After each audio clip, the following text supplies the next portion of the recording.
crew. And like that, we back, fellas. So we're here for another week of Unpacked, presented to you by the To Be Fair Show and the G Shit Podcast.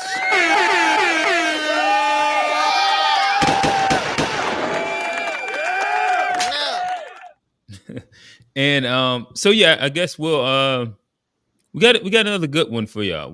We're kind of finishing off. We've been on a bit of a Pan-African versus FBA conversation for, I don't know, it seems like over like a month or so. Well, we've hit on a lot of different topics. Today we have the opportunity to bring in a Pan-Africanist to kind of contribute to the conversation as well. And we're going to hit on two topics. We're going to speak about the founder of the movement, or to my understanding, one of the head leads of the movement, Tariq Nasheed. And we're going to speak a little bit more into the actual movement, the FBA movement.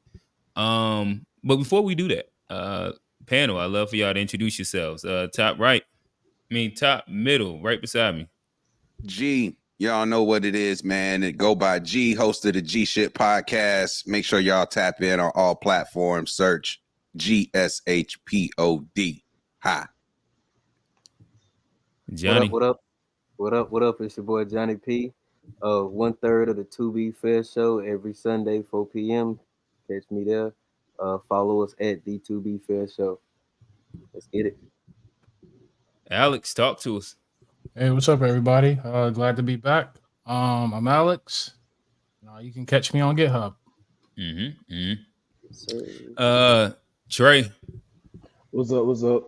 FBA Trey. I'm just here as a guest, doing my best to be a positive voice for FBA lineage and try to dispel the notion that FBA is doing anything other than just protecting our culture. Hit the like, share, feedback in the chat, please.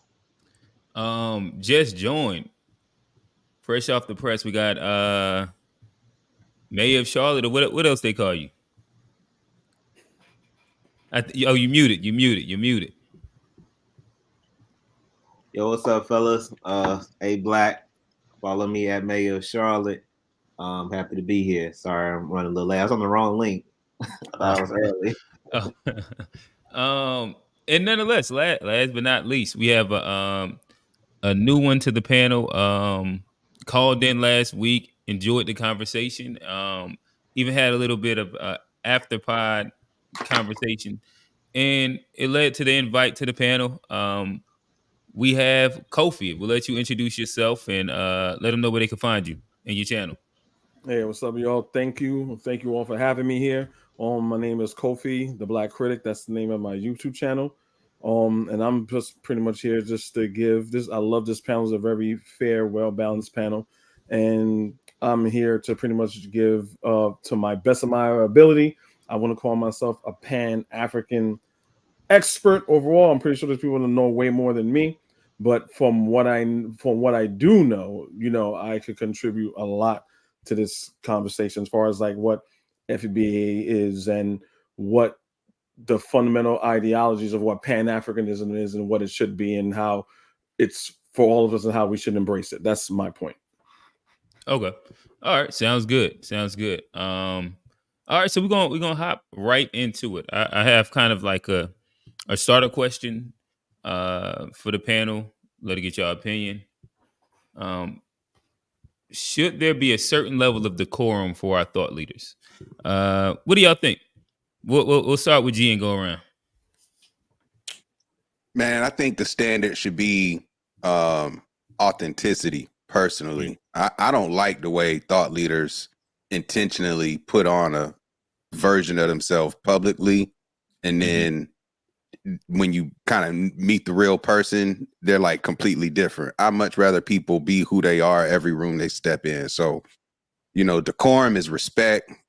Carry yourself like a, in my case, a gentleman. In a lady's case, like a young lady, or in between. I don't know what you would call that, but carry yourself accordingly, and give people common respect. Outside of that, like, be yourself. You know what I mean? Show your personality. Be that in all rooms. In my opinion, that's what I wish our thought leaders were like. Okay. Johnny, same question.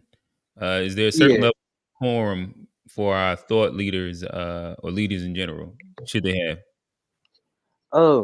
I mean, I think there should be like a personal, standard that you hold yourself to, a personal code of ethics. Uh, the decorum. I, that's one of those words, I kind of struggle with because I think that's a subjective, thing to where it could be left up to definition. But I think like G was saying, you should be authentic, you should be yourself, and you should be yourself everywhere you go. And I think if you do that, then you good. Okay. And Alex, I'll continue building a question as I ask you. Is Oh damn, I done lost my place. Oh yeah, here we go. Uh, should there be a certain level of decorum for our thought leaders, and if not, if so, does it take away from the message? Um, I think you can't be a thought leader unless you have decorum. Mm, When you experience people who pretty much call themselves a thought leader who don't have decorum, they're essentially merchants and like fomenting hate amongst the masses. So I don't mm, think you can call yourself a leader or someone who's trying to like foster a conversation for people to kind of reform how they think or to address how they can move a different way. If you're not doing that with decorum, if you're not doing that with care, if you're not doing that with a certain level of I guess like stewardship to the people that you're trying to galvanize. If you ever find yourself kind of like following or subscribing to the pretty much the teachings of someone who's not doing that, I think you might have to do some soul searching to kind of figure out why the their low vibrational self resonates with you. And I think you probably will be surprised to find out that there's some unaddressed things that you might need to address about your inner thoughts. But yeah, that's can what was the other part of that question? Do you think that it takes away from the message? Yeah, 100%. I think a good example is kind of like what's going on in Palestine.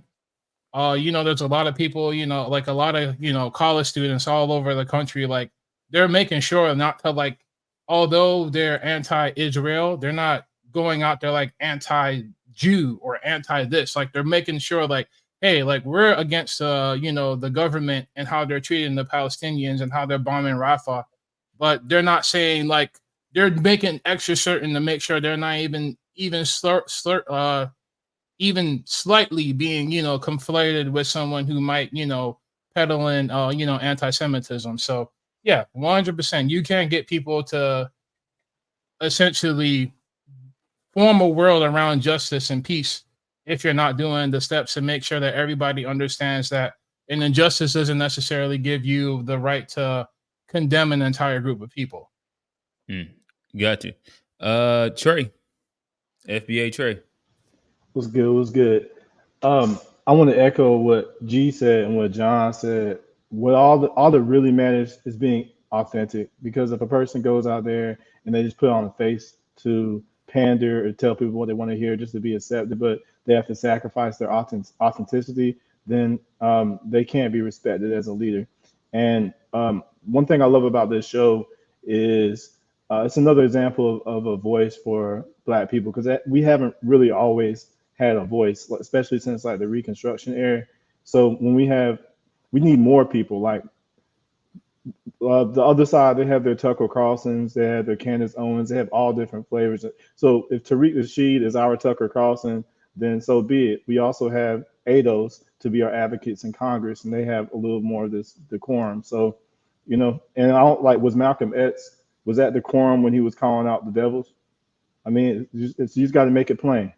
So to keep it Okay. simple. A Black. Yeah, to get respect, you got to give respect. I mean, definitely be authentic, but I feel like a lot of great thought leaders' authentic side is very eloquent. I don't think a lot of it is always, putting on, but just being aware of not letting your message get lost in your delivery. If you look at a lot of our great thought leaders historically, they're all great orators. They all speak well. They all can captivate a crowd by rising above the language of the common man. You know, Sexy Red is authentic. You know, that's a lot of the defense I get when I'm hearing from women that she's real, she's transparent, she's authentic. I don't think she can, you know, lead a revolution, at least not a good one, or, you know, bring economic impact or nothing like that. So I think you definitely have to be self-aware that my message is more important, and I don't want to like dismiss the thought of perception, because you know the moment you slip up, people will attack your tone, they will attack your delivery, they'll attack how you speak if you curse. You know, Kevin Samuels said a lot of great things about building on the Black family, and a lot of people attack his tone and the way he delivered his message or whatnot. So you definitely got to be cognizant of that. Definitely be real, be yourself. You know, you can still have personality, but you ain't got to get up there, you know, calling everybody bitches and motherfuckers. You know, it's only so far that's going to reach. I think it can reach a small group, but I think when you're trying to reach a mass scale, you need to have a certain, you know, you need to be on point with your language, because language is powerful. Gotcha. Kofi, talk to us. I think you muted. Sorry about that. I'll start off with a saying: heavy is the head that the one who wears the crown. And we all know what that is, because it comes with responsibility. You can't say whatever you want willy-nilly. You have a responsibility to whatever movement that you're a part of, that you're going to have to represent, you know, on the stage and behind doors. So on authenticity, being genuine in what you're really standing up for, you know, that is very important, you know, in any leader, in what you're doing. But again, you can't please, what Bob Marley says, you can please the people sometimes, but you can't please all the people all the time. So with saying that, if you have if you have a framework of, look, this is what I'm about, right?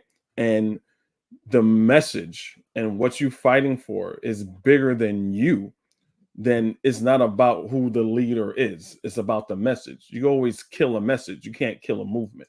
So if that person is very genuine in what they're doing, and I think you guys already spoke about that already, you know, if you're very authentic in what you're doing, people will believe what you're doing, right? Even we have some, in my opinion, FBA is a cult, but even you have movements in cults, they believe the leader and the message of the leader, even though the leader is put up something on a pedestal like a Jesus, but is what that leader is saying, right? So the moment we find out if that leader is disingenuous in the message that he's saying for whatever purposes, then that kind of undermines what, you know, what they're about. But yeah, leadership and decorum is extremely and very important. You want someone who's going to live what they preach, not say one thing because it looks good, and then behind closed doors you do the polar opposite. Hey, yo, Q, real quick. At some point, I think we might need to define FBA, because if we get into, in the beginning, go too far calling it a cult and things like that, then it kind of makes it'll kind of, it may get us off track, because FBA Okay, is gotcha. it's a lineage. I kind of wanted to speak through FBA in its own isolated section per se, where we can kind of like define that completely out. We'll start with the definition of FBA. But this question is kind of leading into more so a conversation about Tariq, and then we'll build into the FBA movement. Is that fair? I mean, that's cool. I just don't want people like mischaracterizing my lineage, because I'm very passionate about that. It's just like if you were like an African, I say the Igbo tribe, and I say something negative about that, and then nobody responds. It's like, But you do that all the time. Like that's literally what this show is. But I want to ask Kofi, like, you don't think characterizing FBA as a cult, you don't think that's inflammatory? You think? So let me tell you my disclaimer, and I do this all the time. When I say FBA, I'm not speaking about all Black Americans or people who consider themselves Black Americans. I'm talking about Black Americans who use that phrase, that acronym FBA. If we all know, if you go out in the street and you say, I'm a FBA, no one's going to know what you're talking about, right? Yeah, So not for now, but it's a growing movement. That's how African American was at first. But what would you prefer to call us? Because at the end of the day, Black American is very vague. Any African that hops well, off the boat that's is a Black debatable. American. I mean, if you're That's in debatable. America and you're Black, then you're a Black American. I think calling it a cult is like really giving it too much credit. I don't even think they have that strong of a following to be a cult. Well, it's not to do with the following, because you can have 9 people and it could be a cult. The reason why a cult has a very negative connotation. No. Yeah, we need to find the cult, bro. We need to find the cult. Like, so you're like intentionally calling it something very negative. You're intentionally calling something very negative. Now, so really quickly, I think that this is probably going to be one of the easier distinctions that should be made with the whole FBA conversation. Trey, I'll leave it at you first. Do you think that there is a differentiation between the FBA lineage and the FBA movement? I guess it's kind of, there are different aspects of it, but it is one and the same, because delineation is a movement and FBA itself is a delineation. Because at one point we were just considering ourselves one big global Negro in America. So everything we did here, we credited everyone else, and we were reaching back to Africa for a sense of pride. Whereas the FBA movement is acknowledging our own separate lineage over here and our own accomplishments that we've done over here as well. So you can't really separate it, but it doesn't have to be a movement to be a separate tribe. Like, that's like saying, is Igbo a movement? It would be a movement if they never realized they were Igbo before and they were just considering themselves one African, and then they didn't acknowledge their roots. So it's kind of like a difficult thing to. And I guess maybe let's see if this comparison lands. Because it's going to continue to be like a bit of a circle conversation when it comes down to defining it. If we don't differentiate, it's almost like somebody being religious Jewish, and then somebody saying that their heritage is Jewish, but they're Muslim. I'm looking at the website right here. Actually, it's got a whole FBA official FBA.com website, official FBA.com. Mm-hmm. And it's got some definitions on like who is foundational Black American and who is not. I don't know if we want to read through the whole thing or maybe drop some quotes in the chat, have people respond that way. But I'll start dropping some quotes from here so people can see from the source, if you will. Gotcha. But I guess my main thing was just making sure that if we can come to an understanding that there is like a difference. It's almost like Black Lives Matter and Black Lives Matter. Where there's a movement, then there's like the concept. Same thing as I was saying, like with like Jewish, like there is a heritage or like a lineage, and then there is a religious group. So what's the FBA movement? I think we're asking the question the wrong. Well, that would be what Tariq Nasheed is pushing. Where there is a push for reparations, like there's a rally for reparations that's happening. Like there's a movement that is detached from if your parents' parent was literally a slave in America. Like that's something that's lineage. But there is also a separate movement that is going under the moniker of FBA, correct? That's correct. That is pushing for reparations, correct? Tariq is a leader not a leader, but he's one of he pushes delineation. He also pushes for reparations. So just because he's the same source, like you said, there is somewhat of a separation, because even if we weren't going for reparations, we would still be a separate ethnic group at the same time. Right. And that to me, I guess I wanted to make sure that, so when we're defining it, let's try and just define the movement at the moment. I think it'll be easier because I think we all can understand and agree with what the lineage of FBA is. But I think we're asking the question the wrong way as far as what the movement is. We know what the movement is. I think what the heart of all is, you got to understand the people first, then you understand what the movement is. So I think the question we should ask Trey is, who is or what is an FBA? and then you can get into the movements and the layers of what FBA is. So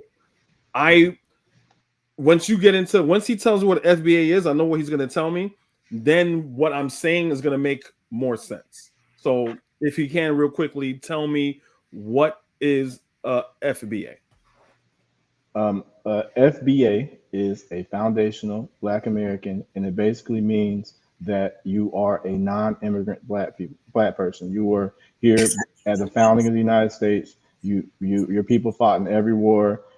Your descendants are the people that became the wealth of this country, and then you are a separate group, like the group that created rock and roll and the group that fought white supremacy to give a place for other people in the diaspora to be able to come and benefit, and a lot of times be hostile against us because they are indoctrinated by white. We can get into all of it, but FBA is basically the source, the people that were here originally in America, that lineage. So it isn't a heritage. And it's not a lineage. You said it's a what's a what? So it isn't a heritage and a lineage only.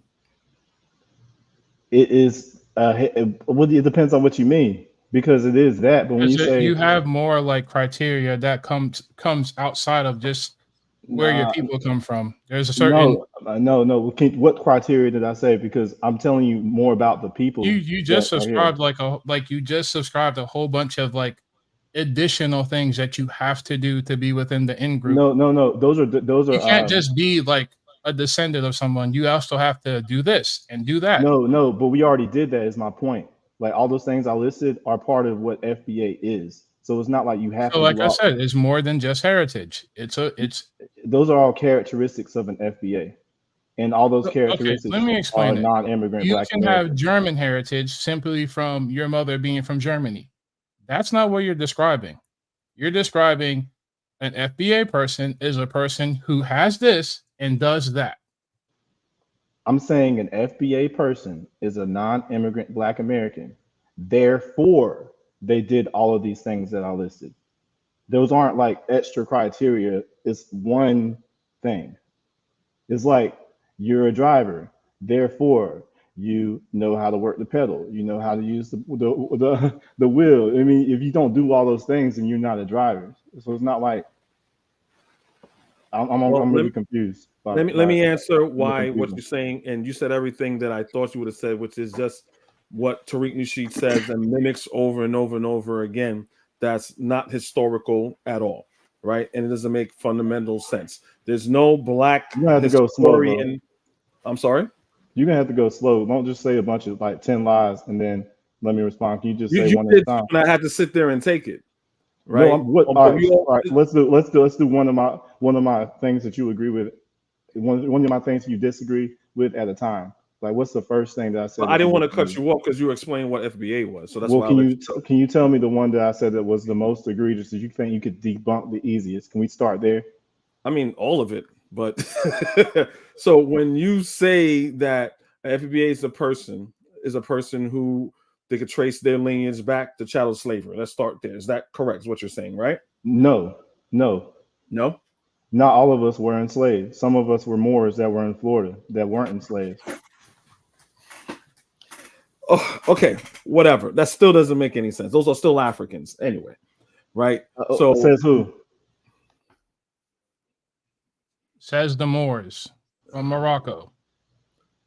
This Morocco, that's in Africa. But they were all global before. I'm sorry? A lot of Moroccans don't even refer to themselves as African. No, we're talking about what are you Arab. talking Like about? we have to. I'm citing facts. North Africans, they don't necessarily always consider themselves African. I'm just telling you facts. That's true, but the Moors, Black Moor, and the Moors of Spain during the 700 AD, right? That was in Spain in Granada. Those are the ones that we're talking about. But they weren't just in Spain and Granada. Those are Africanized. Those are Arabized Africans. They were in America. They were Black. They were also in America. But they were also in America. Okay, we're getting off the point. So when you talk about Black people being here, from Africa, that were slaves, that were African, right? Your ancestors were African, right? That's not you. You're starting off wrong, Hold bro. on, I'm trying to talk. Even if you say you are a descendant of Moors, and in Florida, and that time in Florida wasn't even part of the United States, but whatever, right? Even if you're saying that, we're still talking about Africans, right, that are here from, well, you want to say from North Africa, because the Moors come from Africa. Because you're saying the out of Africa theory, right? You keep saying we're Africans, so I'm telling you no. Like, that's brother, the first thing. There's a lot of things that you said, and I'll let you say your piece. Yeah, hey, Trey, let him finish out the entire part. You can't let him talk. That's not how this works. I heard Q, Alex. So they're Africans anyway. So one thing, right? This is American history. This is not Kofi's history. This is American and African history. West Africans were taken from West Africa, right? And it was sent to the Americas. The Americas meaning North America, Central America, and South America, including the Caribbean, right? This America, North America, stopped only having slaves due to the Stolen Rebellion, Nat Turner's Rebellion. When they did their census, there was more Africans there than there were white people. So they stopped importing Africans. So there's something called the inter-transatlantic slave trade, where they were taking Africans from the Caribbean, because remember the places like companies that traded Africans, like the West Indian Dutch Company, had businesses and colonies in United States, in the Caribbean as well. So if they wanted more slaves in Jamaica, they got somebody from North Carolina. If Barbados needed more slaves, if they have slaves in Barbados, they'll ask for some FBAs from Virginia to come to Barbados. It's called the intertransatlantic slave trade.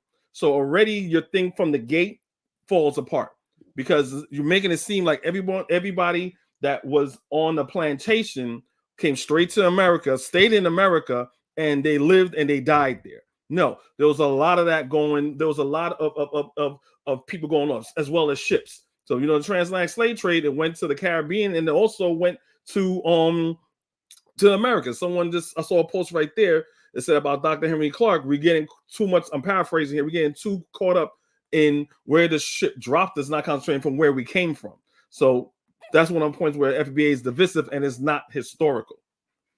All right, fellas. Okay. So we're going to circle back this conversation. I'm gonna try and redirect back to Tariq and finish that part off, and then it seems like FBA is gonna have a lot of legs. So we'll get right back to it. But I'll ask this question. So from the Hidden Color series, and all the information that has been given from that to the FBA movement and the push for reparations and delineation, do you believe that there has been a net negative or net positive impact overall from his cultural contributions to the culture? His contributions to the culture. There we go. A Black, we'll start with you. Yeah, man. So as far as Hidden Color series, it's funny because if you watch that series, he's connecting a lot of things to Africa. He's connecting a lot of things to the African roots of things. So to kind of be like almost anti-African now, I look at Tariq as just like an opportunist of like finding different niches of how he could capitalize. I think what made the Hidden Color series was the people he had featured on that, went on to do bigger things. Dr. Umar was a big voice and part of that series, and he doesn't even fuck with Tariq now anymore. So overall, I think initially the first like Hidden Colors 1 and 2 did well in adding to the awareness of kind of giving people that crowd that don't want to read, that don't want to watch long drawn out documentaries, are not privileged to go to class. It allowed them to kind of have their first awakening, to kind of start digging deeper. But Tariq was the producer behind it, but it was the people he had featured on it, that really made it. But I just think it's funny now for him to kind of be this FBA leader, and most of the Hidden Colors was kind of built on the connections to Africa and how everything went back to Africa.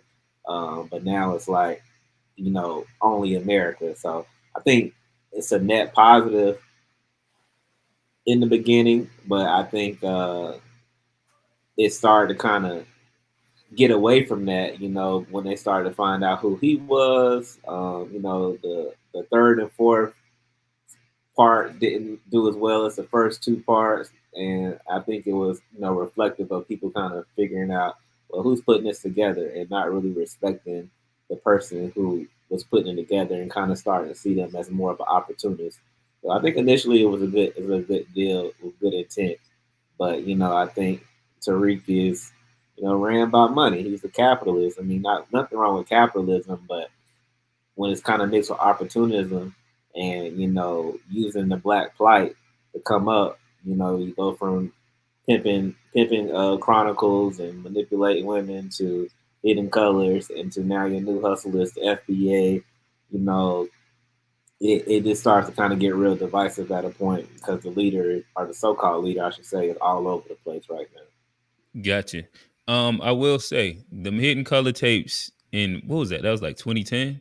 That was like when the N1 tape hit the hood back in the day. I promise you. It was like, have you seen hidden color? It was a time.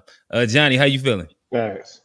I mean, I think just bringing the conversation mainstream and where it's kind of led us. I mean, we still talking about it to this day. I mean, I think it's, it has to be a net positive, whether you agree with them or not, whether you think he's the right way or not. Just the fact that we even, having these conversations and are able to, bring them more mainstream, and we're able to take back, a lot of the control of the narrative.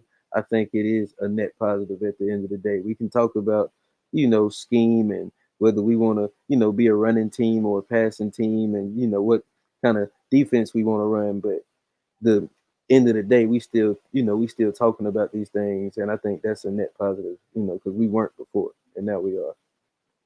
Gotcha. Alex. I guess like whether this is positive or negative really depends on, I guess it's pretty individualistic. At the end of the day, like that's like saying like North Korean propaganda has a positive impact on North Koreans or something like that. The reason why I say that is like I think all of us, majority of us probably watch Hidden Colors, but if you go rewatch it, a lot of that stuff is like historically inaccurate. Like not to like drudge up the whole movie, but like Beethoven was black. Like okay, like a whole host of other things that I don't really want to divulge into, but like. Bro, I you got to. You can't just say something and then not have anything to back it up. Fucking Christ, Trey. Shut up. I'm talking. Bro, you're going to be mad disrespectful like that. It's just kind of crazy. Oh, like, how about you just shut the fuck up and let me talk? Thank you. Hey, fellas, let's you just talked about let's bring the temperature down. How about you just quiet? Shut up. How about you shut the fuck up and let me talk? Thank you. Now you're being an emotional trigger. G, you're going to have to hit the mute button in a second. Thank you. But Alex, go ahead and finish off your point.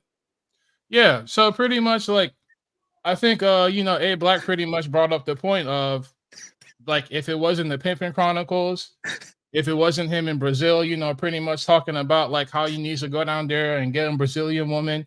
Like I think honestly, I think Tariq Nasheed is a very talented person when it comes to tapping into like what the Black community wants, what the Black community needs. But I don't necessarily think that he's doing it from the most auspicious reason or purpose. I think he's doing it from a place of just sheer like profit. It's very profit driven. I'm not gonna lie and say like I like Mink Slide. I think that's an amazing album. Like I'll tell you that all day. But like, do I think Tariq Nasheed is coming from an authentic and genuine place? No, I don't think so. I think Tariq Nasheed is about his money. I think he's about making his paper.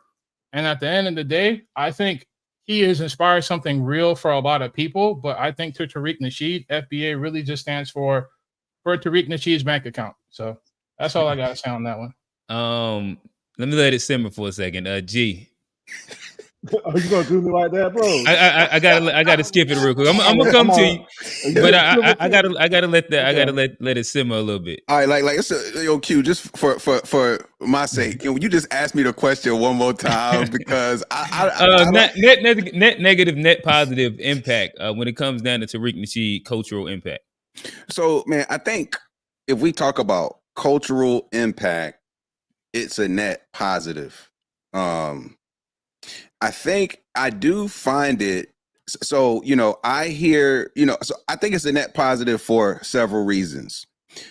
Like we said, when Hidden Colors dropped, it had niggas doing all types of research, finding themselves, like trying to, figure out their history. Very positive, and it helps open up the mind to research other things, right? Like, so I think that whole experience is positive. I think his rhetoric at times, right, is very inflammatory, similar to Kofi calling niggas cults. I think it's unnecessary. Both examples, in my opinion. But it's like, it's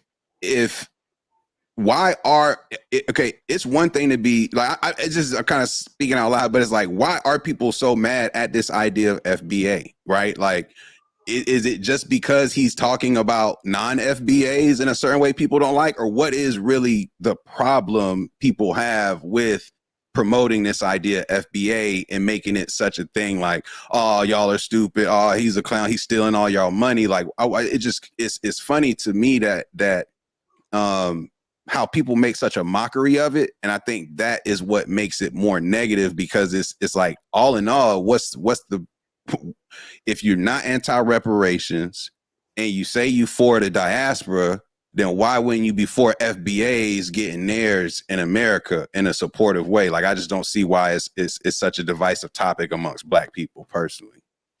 Trey. I'm gonna have like two things to respond to, man. Like, I'm gonna let you land the plan, Kofi. He's gonna take 9 shots at me. Go ahead, man. Go ahead, bro. I wasn't planning on taking any shots. I'm gonna try to keep it short and sweet, because I just think it's interesting that the only people who adamantly opposed Tariq are non-FBAs, or they're folks that have non-FBA dual allegiances. But all the people that are for the people and they want reparations to go to Black people, then they're not gonna. They understand that if he's an outspoken advocate for reparations, and he's putting it out there that we should be more, we should have a better political strategy to get what we want. If that's what he's putting out there, and you're focused on him instead of building us up your own way, or even better yet, building up the place that you came from, then that says a lot about you. And so I have a quick question just for Kofi and Alex. Do you believe that people that are non-FBAs are entitled to reparations in America? Yes. That says a lot. What about you, Alex? What's the question? Do non-FBA people are they entitled to reparations? Are people that came here willingly, non-FBAs, are they entitled to reparations in America? Oh, are they entitled to reparations in America? I'm sorry, Alex. No, I thought you mean are FBAs entitled to reparations. I thought you asked that. Yes, FBAs are entitled to reparations. Yes, people that just came here like me, whatever rule y'all pull out, you're behind the rule. If I just came here, I should get nothing. Anyone that just came here should not get reparations for FBA's African ancestors. No. So it's not. So it shouldn't be race based. It should be lineage based. Yes. Well, even on your trouble criteria of what lineage is and what FBA is, because I just proved to you that's not historical. But go ahead. If you say so, I'll take that for now. But Alex. Yeah, I asked a question, like, on what basis? Like, reparations for, like, American child slavery or something else? Reparations, just keep it simple. The reparations movement that we're fighting for. You can't say keep it simple with reparations, because even based upon what FBA prominent leaders are talking about, they're not just getting reparations just for slavery. They're getting reparations for a whole host of things. But it includes slavery. If we're talking about American child slavery, then no. Because it goes back to my original point of, I think reparations is going to be on the basis of what has happened to you and how did this impact you. There are African Americans, Caribbean American, continental Africans who were here during a whole host of like civil unrights that happened to them. So I'm not going to sit here and say that they're not afforded to that. Now, if we want to go into a conversation of whether or not that's divisive, I want to know why, if 1 and 2 can happen together, why is that such a, like, I don't know, why is that such a no-go? And then simple. like earlier, you kind of were upset about Kofi calling something a cult. Well, like I said, I asked you a question earlier. Is this a cult? Is it just heritage and lineage? Because if it's just lineage, why do I need dual allegiance? Why do I need dual allegiance? Why This do is a common tactic that y'all And like why to do do. you have to repeat everything that Tariq Nasheed says? It's and like why there's is no something a independent common thought. like why is There's no something have to be a independent thought common in this tactic? group. Like why is there always like a talk track for something? Man, the question I asked is the crux of the issue, and y'all are running from that. If we're talking about, because So now I'm running for answering your question. can I finish? I don't want another emotional outburst. No, go ahead. Okay. Come on, fellas. Let's keep it together. He told me to shut the fuck up. Because you're always fucking talking when I'm talking. It's bro. annoying. You're interrupted. You're the only person interrupting people's shine, man. But y'all just talked about have decorum, and now y'all telling me to shut the fuck up. Y'all just like walking here. Yeah, because I'm not a thought leader. I'm standing on shut the fuck up when I'm talking. Exactly. Business. That's what I'm standing on. You were not. I don't a thought talk when leader you talking, either. Trey. That's the first thing. That's the first thing you said. I agree with. All right, Trey, come on. Okay. So as far as reparations go, the reason it has to be lineage based, because if it was race based, it would be thrown out because it's constitutionally illegal to have a law that's race based. But I think they agreed with that part already. No, but he said that Alex said that if there's a reparations claim and it's not just slavery and we're talking about reparations, then basically whatever black people were over here, if you're Caribbean American or you're everything, if it's not just foundational black Americans, you should be a part of that conversation. And but then you would have to like describe out what the reparation is for. Wait, hold on. That's historical. He's saying it's actually historical. Like you're essentially saying what you're saying, Trey. You say that it can't be race-based. It has to be lineage. And your lineage is tied to a traumatic event that happened in this country, correct? It's tied to all of the traumatic events that happened in this country. Yes. Okay. So if we're going to go with that logic, is there not situations and traumatic events past slavery that has impacted not just black people, any group of people in this country, right? No, I disagree with that.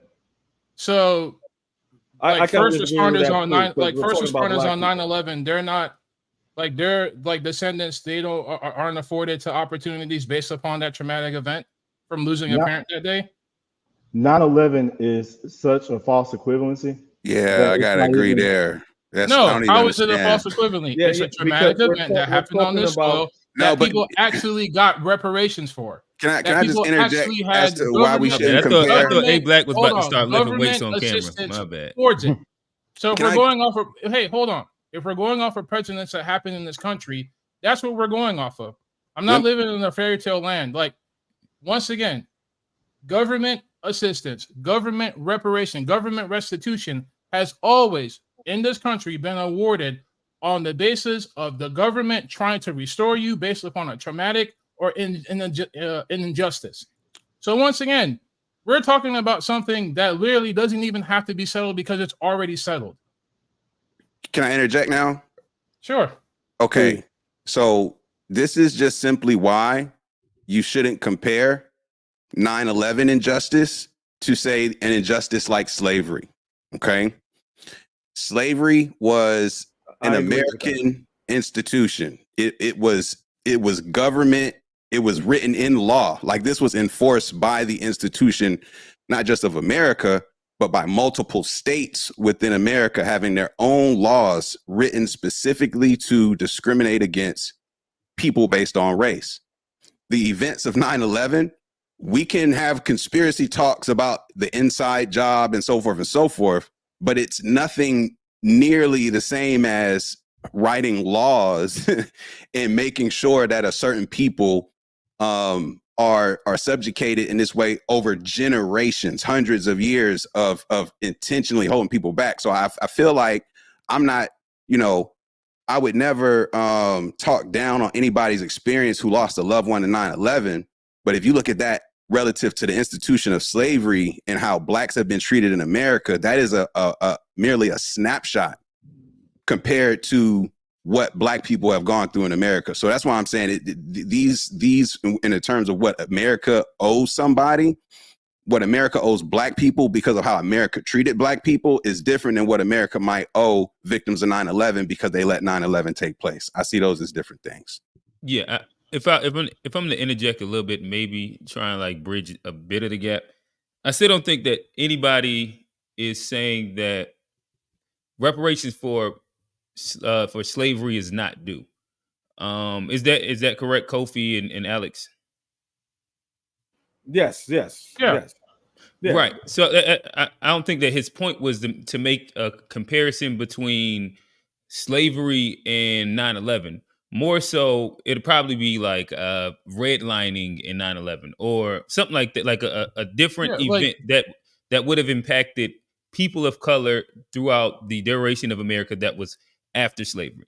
Is that a fair representation of your point? yeah, like okay, so maybe not 9/11, but what about the situation in Chicago where the pretty much like the police precinct was pretty much like unfairly like arresting Black men and put like pretty much just assaulting them and holding them against an arrest. Those Black men that were pretty much arrested in a large scale got reparations. That's what I'm talking about. Like, I'm not on this train of lineage, this lineage, because I feel like honestly, when it comes to reparations, the work is already being done. It already applies to the people who were impacted by it. That is my ultimate statement. Like, so ultimately, it's a nothing burger. We don't have to like delineate lineage and heritage because what we always go off of who needs to be restored? Who needs restitution? No one in the history of America who is serious in politics has ever said, you know what? Let's give it to the Jamaicans. Let's give it to the South Africans. No one ever said that. So we are all having these silly ass conversations about Yes, shit they do. no one That's ever not talked true. about. That's not You're true, all bro. you like from since the dawn of time. How do I know this? The first person to get reparations in the country, I believe, was a Kenyan or Ghanaian woman who was enslaved here. She was the first person to sue for it. Why did she get reparations?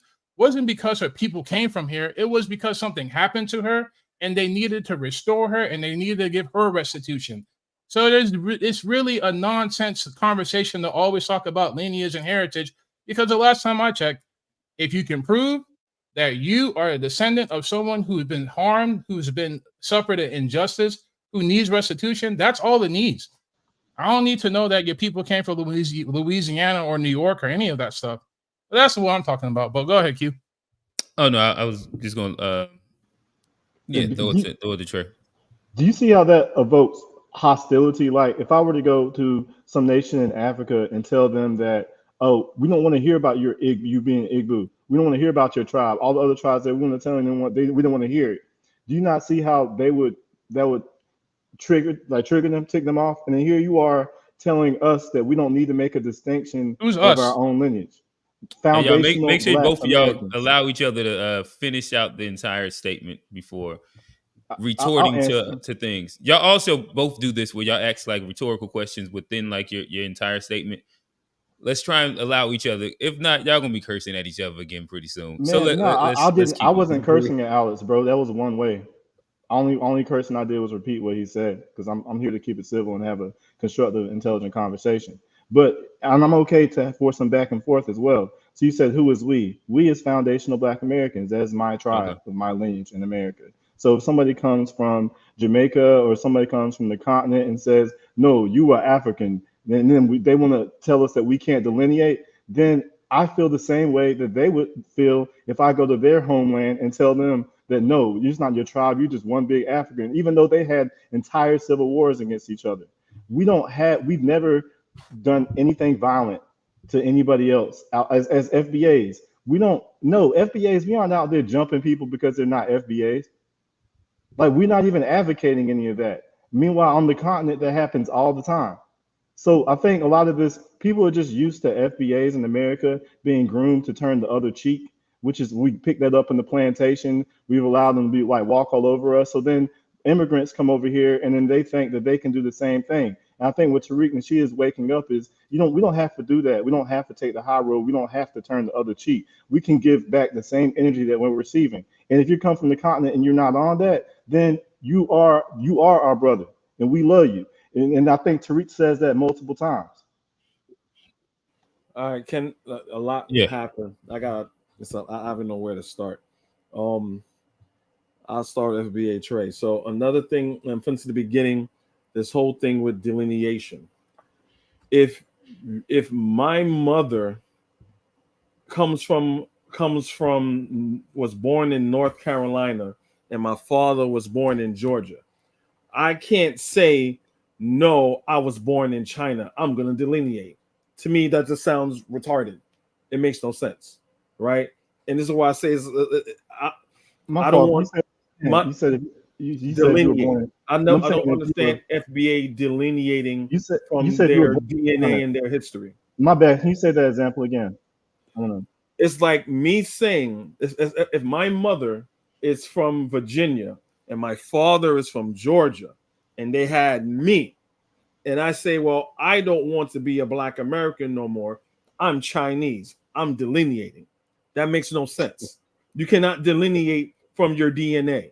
You cannot delineate from your history. So just saying delineation doesn't make common sense to me at all whatsoever. And that word is thrown around a lot. You use that word a lot, like it has some type of validity to it when it's the total opposite, right? So that's one thing I don't get. Ethnogenesis is the answer to that, bro. I don't know if you've heard of the term ethnogenesis, but it happens when a group goes into a new place and they have several generations where they build their own separate, distinct culture, and they don't celebrate. They don't have any of the cultural ties to where they came from. They have their own one, and they become a new group. It happens all the time with all different groups. Everybody can trace back. I understand that culturally you change. I get that, but what I don't want to go into something else because I still want to address certain things that the other gentleman in the blacks that said, but FBA has a culture, right? The problem comes is that you think that you just develop your culture all on your own. That's not true. FBA culture is European and African. It's a fusion of those things. You can shake your head all you want. It's a fusion of those things because the things that you have, the things that you did under the system of slavery, right? Whatever African thing that you were able to keep, so like your diet, right? Rice. If you know anything, again, I'm not trying to disrespect, is learn one, teach one, right? The crops that that they kept out West Africa, like rice. We were on plantations, we were on rice plantations, right? White people didn't eat rice. Black people ate rice. So Africans invented rice. West Africans eat sweet potatoes and all that, right? Black Americans also here eat potatoes. No, white sweet potatoes and yams are different. Y'all want to talk about fried chicken? That's West African, brother. Y'all want to talk about fried chicken? Y'all didn't invent fried chicken. That's an Irish delicacy, right? That's Irish. When people say Black Americans don't have a culture, that's insane. But what I find on the conversation that FBAs have is like they just develop this all on their own without any influence, being Africans, right? If you're a first or second generation African in America, because FBAs didn't spread out the ground next to in a fucking cornfield. That didn't happen, right? So you are under the control of Europeans, and you're taking on their culture, their dress, their way of speaking, and mannerisms, and try to retain your African identity. So whatever African identity you have retained, that's what it is. So I'm done with FBA. I'm done. So I'm sorry. The Irish tie is how the fried chicken. Got it. Yes. All right, fellas. So you can just hop in real quick. I'm gonna do quick housekeeping, and then just a quick rundown. One, super chats are open. We are streaming live on GH Podcast and the To Be Fair Show. Cash apps are inside the bio. Feel free to tip whoever your favorite panelist is, who you agree with, whose perspective you enjoy the most. Shout out to the chat, bro. They got that thing on fire, man. I can barely keep up, bro. It's going crazy. It's definitely moving. Hey, shout out to the chat. Can continue the conversation. Y'all really do contribute a lot to the conversation in general. We all looking at the chat as well. Two I'm sorry, panelists, I would real like quick, panelists. Again, let's allow each other to finish out our entire statements before our commentary, whether it's agree or disagree with it. I think it's just gonna make for an easier listen when we listen back, and for the audience, and for each other to be able to complete our complete thoughts. Secondary, let's make sure that we continue to attack concepts and not people. G. Yeah, I just want to jump in there and say, I think Kofi is giving a little too much credit to these Europeans. And I can just give a few examples, right? In real time, they talk about Uncle Nearest, right? I'm sitting here drinking some whiskey, right? This is the guy who taught Jack Daniels how to make whiskey, but yet Jack Daniels got the credit. I can't name how many things Black folks are responsible for here in America that their European masters took the credit for. That's just a matter of fact in terms of American history. There's a lot of things that Blacks are responsible for that we created. You know what I'm saying? It wasn't the Europeans that created it. We created it. So it's like to say, it's like to say that, Nike is, say, a American company, but everybody knows niggas wear Nike. Like, that's who make Nike cool. Like, it's the whole. It's a cultural. It's a cultural sneaker. Jordans are a cultural sneaker. Do white folks wear Jordans? Sure, but is it not undeniable that like Black folks are the reason why these shoes are what they are, like why sneaker culture is what it is? So it's like everybody can do the similar things, but that doesn't necessarily mean that you're known for those things. Like, just because you started something don't mean you perfected it or made it popular or made it like the reason why the world knows it as today. So it's like, nothing's new under the sun, but it's not what you do, but how it's done. You feel what I'm saying? It's just more like that. And that's Black culture. It's how we do things is what make us so unique, in my opinion. And I think you're giving a little too much credit to Europeans for things that we're responsible for as Black Americans. Good point, G. Can I finally respond? Because I didn't get to respond. But when you respond, can you also respond to? Can you go more on about how Irish people taught us how to fry chicken? I haven't heard that before. All right, so let's go. We're gonna go Kofi, A Black, Johnny. We're gonna give you the last word before we move on. All right. So what he said in the beginning, where he doesn't, in the beginning, he said he doesn't understand what's this pushback with FBA and why people don't all like FBA. So again, I think I said it before. I was a fan of Tariq Nasheed before he found FBA. So I have nothing against Tariq Nasheed as a entertainer, right? I had no problem with it. And I really didn't get the answer. My question is he a net positive or net negative as far as a leader? I didn't get my turn yet. But anyway, I said he's mixed, right? And the reason why I say he's mixed because he was standing up to white supremacy and he will call out bullshit. He had a Pan-African brotherly love for all Black people. If you're Black, that's it, right? We all one family. If you're a coon, you're a coon. It wasn't, oh, you're a Caribbean coon. Oh, you're an African coon, right? Once he started that, then my feelings towards him, because I have self-respect, just like how you think me saying calling a cult, you think all Black Americans are FBA, which they're not, but you took offense to me calling a cult. Just like you have enough self-respect as a Black man, you take offense to that. I'm a Black man too. So when someone, even if I had admiration for them, right, starts talking about other Black people, right? I go after Africans on my channel. That goes after Black Americans. I got Black Americans in my family. I don't do this divisive bullshit. So that's why I'm against FBA, because it came with FBA became with the xenophobia, the racism. That's why you see this pushback. And the example that you gave wasn't a very good example at all. I'm not saying Black people didn't contribute anything, right? We're famous for turning lemons into lemonade. That's the example that you gave. Black people didn't invent whiskey. You get, by your own definition, you said that Jack Daniels, a Black man, improved and made Jack Daniels, and a white man got a credit for it. Yes, that happens in this country all the time, right? I'm talking about black people. And you gave a perfect example. Y'all didn't invent whiskey, but you made it better.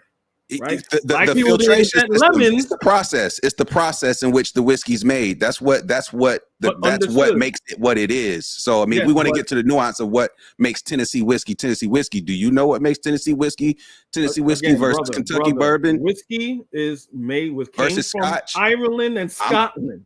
It's like saying I made Scotch because I made Scotch better. That makes no sense. No, do you know the difference though between Scotch whiskey, Irish whiskey, American bourbon, Canadian whiskey, Tennessee whiskey? You get caught up in the trees, man. That's the point. It doesn't. But that wasn't my point. I'm not trying to take credit away from Black Americans who you are though.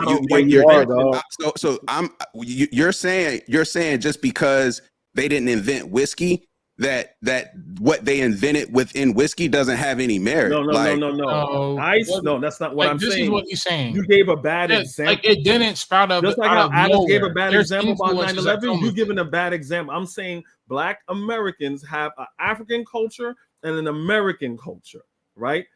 That's what I'm saying. And from that, you guys made things under those two paradigms. You kept a lot of things and you improved a lot of things. Right. So why can't you get that good whiskey in Africa? A good.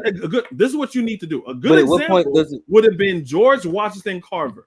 George Washington Carver made several inventions that no white man ever made.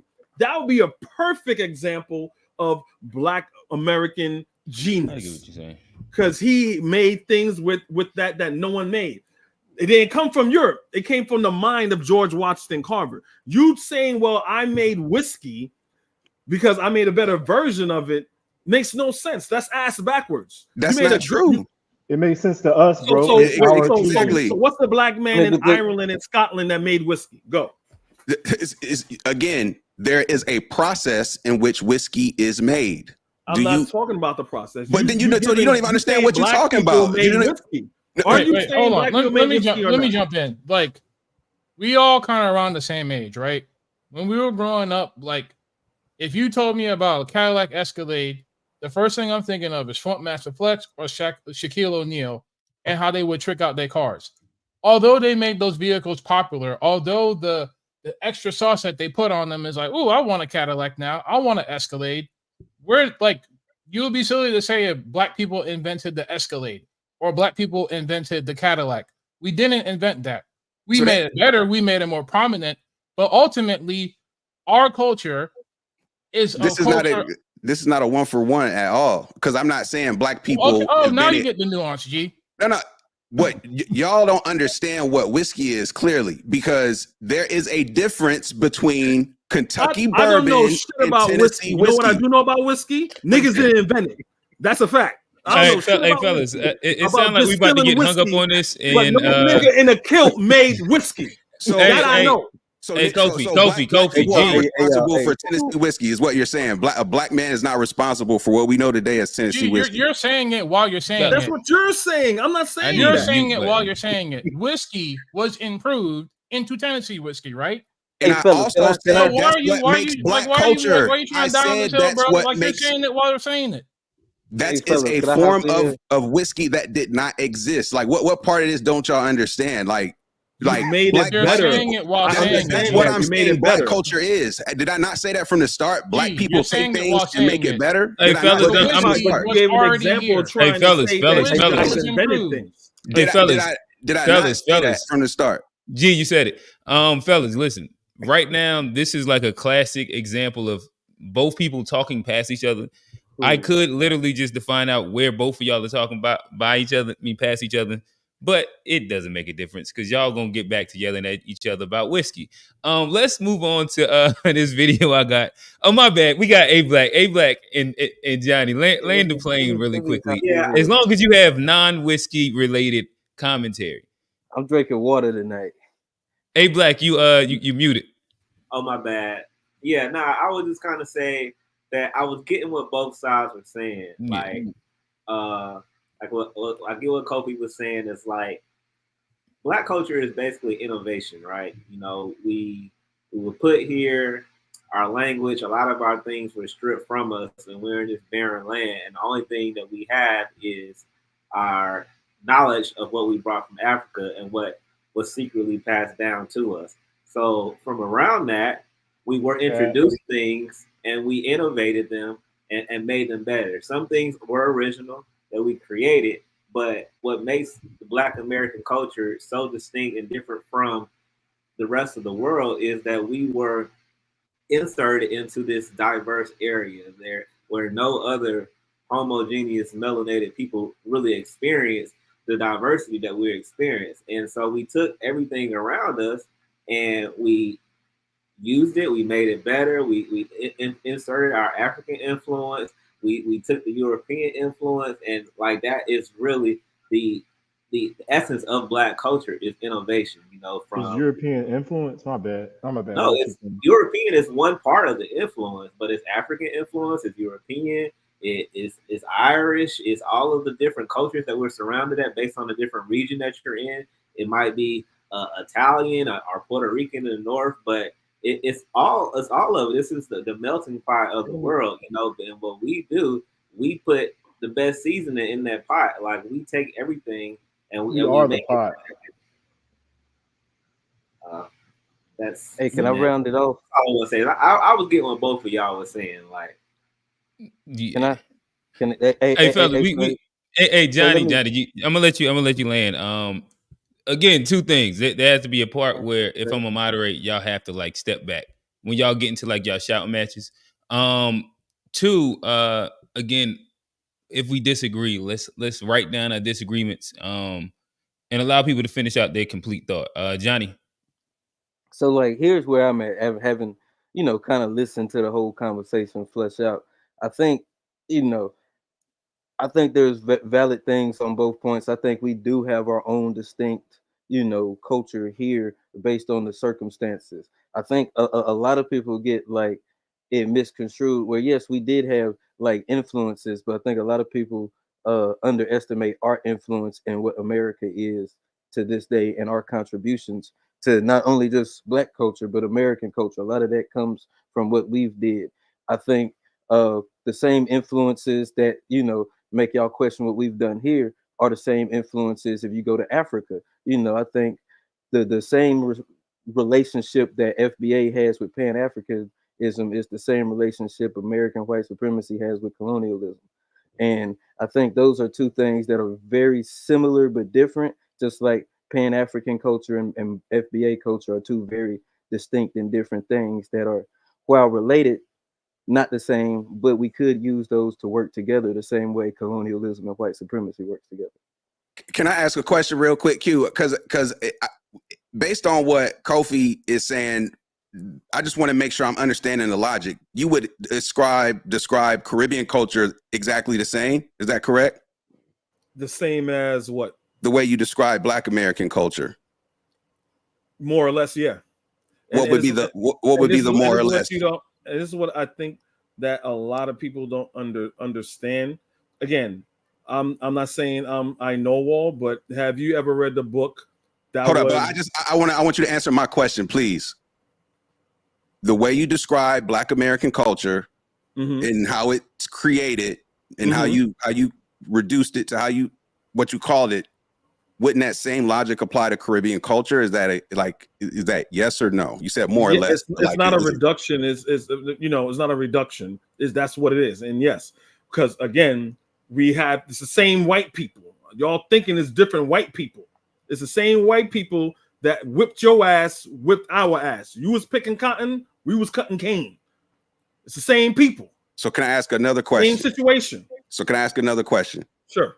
All right, so just to make sure we're on the same page, you said that you would describe the Caribbean culture the same as Black American culture by how you defined of African European influence, and it's exactly the same, correct? Yes, if you study chattel slavery and what happened in Caribbean was also chattel slavery, the same system was applied to us. The crop, only thing was different was the crop and the location. That's it.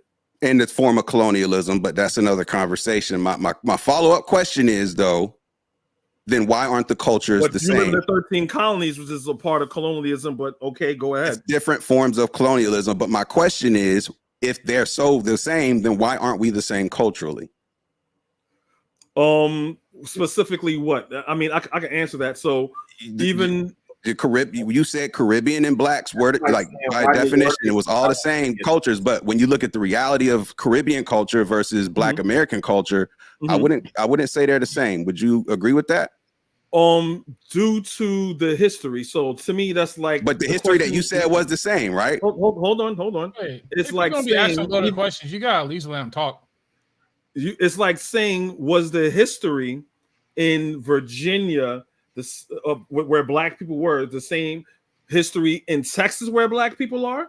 It's the United States. It should be the same, right? According to you. No, but this is your words. These are your words, brother. This is your logic, not mine. That's why I'm trying to make sure I'm following to make sense of it. These are your words, and I'm making sure I'm following what you're saying. This is not what I'm saying. It's just because the system is the same. Cell block D isn't the same as cell block C. You're still in fucking jail, though. So then you're acknowledging that there's differences, that they're not exactly the same, is what you're saying. You're talking about micro, little small differences. So let me explain within the Caribbean of why it's the same in the Caribbean and in America. So slavery, there was still slaves coming into the Caribbean, right? Versus in America, slaves stopped coming. So right there wasn't a constant African presence, right? So in the Caribbean and in Brazil was the first people to start the transatlantic slave trade, and they're the last people to stop the transatlantic slave trade. So there's more of an African presence there, and it's more due to our political economics, like Haiti, right?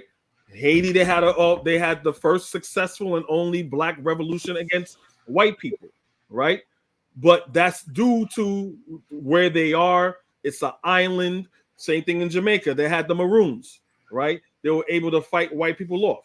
So in the Caribbean, it's different. It was under the same system, but due to our geographical location, right, and how things were working out, that's why it's the same way. But it's different. You just said, right? Different.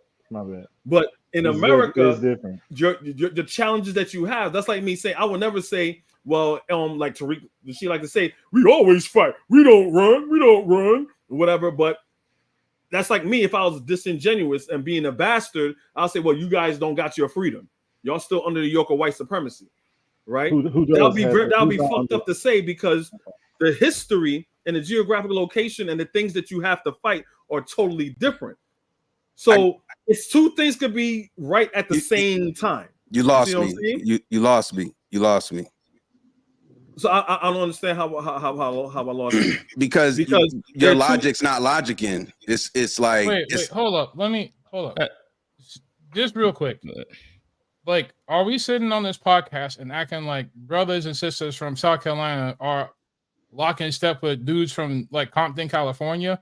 That's what it sounds like to me. That's why if you're gonna go with your loaded question, G, like that's essentially what you're saying. How is it a loaded question when he made a statement? I'm asking him about his words. He did say that. G, like that's what you're saying. Rewind the tape, bro. He said that it was exactly the same. He said that.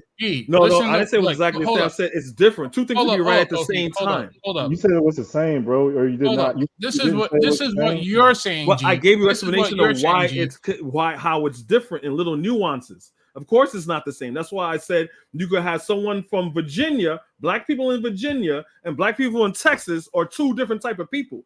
You wouldn't say they're the same. They're not the same. You're not going to say people from Virginia but that is have what the same struggle from people from Texas. G is saying that, like within the menagerie of Black America, although that people from Virginia and New York are completely different from Black people in Washington and Texas and California, that there's still a similar link in there somewhere that is completely distinctive than from everybody else in the diaspora. Like that's what you're saying, G. You're saying even within this menagerie, like I promise you, go to Compton, California, and try to do what you're doing in the South. No, it doesn't fly there. Like, bro, what are you wearing? Anytime you go up to New York, like, bro, why are you saying y'all and this and this? So even within this country that we live in, hey, man, I don't know what y'all do down there, but cool. I don't know what y'all do up there, cool. Hey, man, y'all dudes out west is crazy, right? So there is differences. I never said what you're saying. I said it. Just he never said that at all. I never said that. So okay, so there is a difference amongst the groups that are already here, right? But there's still a similar link that ties it all together, right? Please say that I'm saying something that's silly. No, I want to be clear that there's no link between you and the brother in Compton. There is. Oh, okay. But listen to what I'm saying, because what you just went on, I didn't say though. Whatever you just responded to, I didn't say that. Like I swear, like I didn't say those words at all. I get that. So it's called a straw man. With as big as this country is, right? With as big as America is, and you understand that there's a similar link between you, a brother in New York, a brother in Texas, heck, even the displaced person who's from America living in Germany right now with their own separate subculture. What point are you trying to make, bro? Just because I didn't say anything about that. Wait, hold up. Like, I'm getting there. Okay. Do you not think that there's a similar link between people of the diaspora and people here? People of the diaspora, meaning like people from Uganda. Right, I want to make sure I understand what you're saying. You proved my point. Never mind. Go ahead. So G, I guess this is where Alex, you are very dismissive. I'm not dismissive. No, you're very dismissive and rude. You're playing Q. Hey fellas, go ahead, Q. Fellas, so if I was to try to attempt to bridge some of the understanding or lack thereof, this is also probably like one of the best. I don't even know what he responded to. I'm about to get there. One of the best. Because it doesn't go against your narrative, but go ahead. When it comes down to people talking past each other and trying their best not to understand each other. But so G, what he's responding to is your lining of questioning, not specifically what you said, but where your lining of questioning led him to be and what you kind of like deduced from your lining of questioning to Kofi. It was Kofi's logic, right? Well, you was asking him questions. That's how he got to wherever he landed at. But he didn't put words in Kofi's mouth. He asked him. No, all right. So you asked him if everything, if both, if Caribbean and American slavery were the same. And then he said more or less, and then he said, then you asked him to define it even more from there, and then you said if it's the same, then why are there cultural differences between Caribbeans and Americans? Like that was the lining of question. So what Alex was responding to is directly what you deduce from that, where he's saying, well, if that's true, why is there a difference between black people in New York and black people in Florida? Because if not, then everybody will be culturally homogeneous. Like that's kind of where this whole entire thing is at. But we know how black people migrated. Like there was a great migration from the South to all parts of the United States. Like there's a history and a track record of how black people started in a certain pocket of the United States. And then over time, there were migrations that led us to up in the Midwest, Chicago, St. Louis, but we're talking about like cultural differences. Didn't start and which migration out the answer to that question is nestled, like why Caribbean culture is different than American culture is the same reason why New York culture is different than Compton culture. There are similarities that you can point to, but then there's differences because of geographic location and distance and time. But customs that would develop out of that. My point in asking the question the way I asked it was because if when it comes to we're talking about black culture, and then I'm like, okay, well, what's Caribbean culture, right? And when I'm asking what's Caribbean culture, you're telling me that it's the exact same system. You didn't ask me what Caribbean culture was. I did ask. I did ask that. No, you didn't. I didn't get an answer. No, you didn't. We can rewind it back, but I didn't get an answer. And when it comes to talking about like black culture, and you said it's just a mix of what Africans do and what Europeans do. And I'm like, okay, well, that would be the same for Caribbean culture, but yet we're not the same culturally when you compare Black American culture to Caribbean culture. Like, even if you talk about black culture in LA versus black culture in North Carolina, right? There's still like you said, a underlying like similar thing that everybody. Do you think that there are on. Similarities between Caribbean culture and black culture? Not the same way it is between black culture and of course not, because I think that there's a bigger Florida. There's a larger But still, do you think that there are like market similarities between Caribbean culture and Black culture Black in American. general? Or you think that like they're as comparable as Irish culture and Black culture? Yeah. Black American. Oh, culture. okay? Wait, are you kidding me right now? Nah. All right, You guys think that African American culture developed in a vacuum all by itself? So I didn't say that. I didn't say that. Caribbean culture and Florida, Miami culture has zero in common, but Florida culture has more in common with New York culture. Like, what are you talking about? Okay, so you're talking about Florida, so okay, now Florida, as we already said, no, because Florida is a Caribbean state. It's so is New York. So is New York. You are right, but I lived in both. I lived all up the West Coast. I lived in Boston. I lived in New York. I lived in Virginia. I lived in Georgia. I lived in Florida. Right. So when I'm talking, I'm not talking from what I've heard. I'm talking about what I experienced. Right. When I was living in Virginia. Right. Again, you guys want to know I'm from the Caribbean without asking me. I'll be with my Black American friends. And they talk about their family from the South. Oh, them country bumpkins. They ain't even know blah, blah, blah, blah, blah. They're not up on da, da, da, da. Those are their cousins. The question was, are we like African? Between them, there's a difference because of way they grow up, right? So when people left the South, right? They went to Boston, went to New York. The culture changed. But guess what? They're still from the South. Right, my Black American friends like, yo, where your people from? Oh, my family from North Carolina or whatever. But they don't sound like the people from North Carolina. They don't act like the people from North Carolina. Hey, G, before you hop in, I'm gonna let you go. I'm not even responding. Quick housekeeping. Again, I think that we probably hit our high so far. We got about 160, 170 between both platforms in the chat. Hit the like button between both channels. Again, it's streaming on G-ish Podcast and the To Be Fair Show. Make sure you hit that like, comment, and subscribe on both. And keep the chats running up. Super chats are available. If you would like your comment actually read on screen and commented to, super chat us, and we'll get to it. G. Yeah, when you said, do I think, say, Black American culture is more like saying similar to Irish culture than Caribbean culture? Like, what I'm saying is that I don't think Caribbean culture is that similar to Black American culture. I don't think that they are that similar. Is the point I'm making here.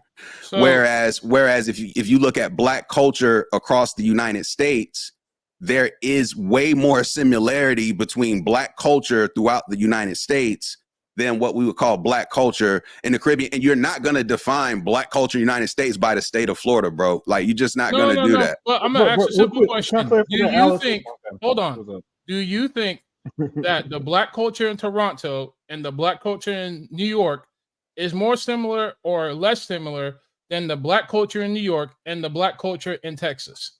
I know for sure that I've heard folks from Toronto who go to New York talk about how they didn't know what racism was until they got to New York.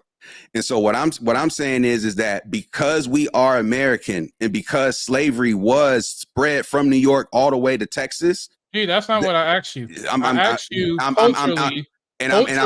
answering your question. They're more similar. You don't like getting cut off, Alex, but yet you like doing that shit to everybody else. So you're gonna have to learn to chill and not cut other niggas off if you don't like getting cut off. You can't be so passionate, but then cut niggas off. That's all I'm saying. I apologize. You can't just be so passionate and cut niggas off.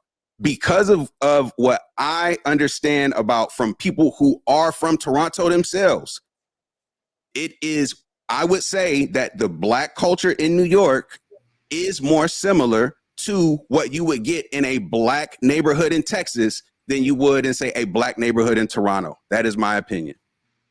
I also want to add to that real quick. I went to Toronto. I have friends in Toronto, and there was always racism there because there's a bunch of French people there.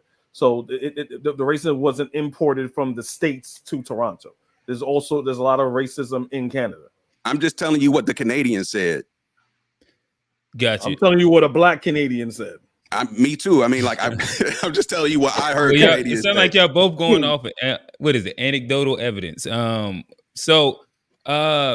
G, I actually want to ask a couple questions with to you with the statement that you just gave. All right, so you said you don't believe that there's much, if any, similarities between Caribbean and Black culture in general. And so I guess I'll ask like a first question would be, so do you think that slavery and its impacts on like that minority group between the two countries have had like any like similar impacts at all? Similar impact in that there is a white superiority complex that exists Right. throughout. So they've been under the Imperialistic rule of rule, these right. imperial powers, right? I think because Okay. of that, like there is a white superiority mindset when it comes to whether it be like a colonial mindset, but they're different though, because on those Caribbean islands, the population, the percentage of Europeans there versus the percentage of Europeans here, that's why I think it's a big difference. Like that would bleed itself to have like differences in culture for sure. So like continuing on, do you believe that the pretty much the people on both of those islands came off the boat at just different stops, but they came from pretty much the exact same spot? Same place, i.e. Africa, wherever they got imported from Africa. Do you agree or disagree with that?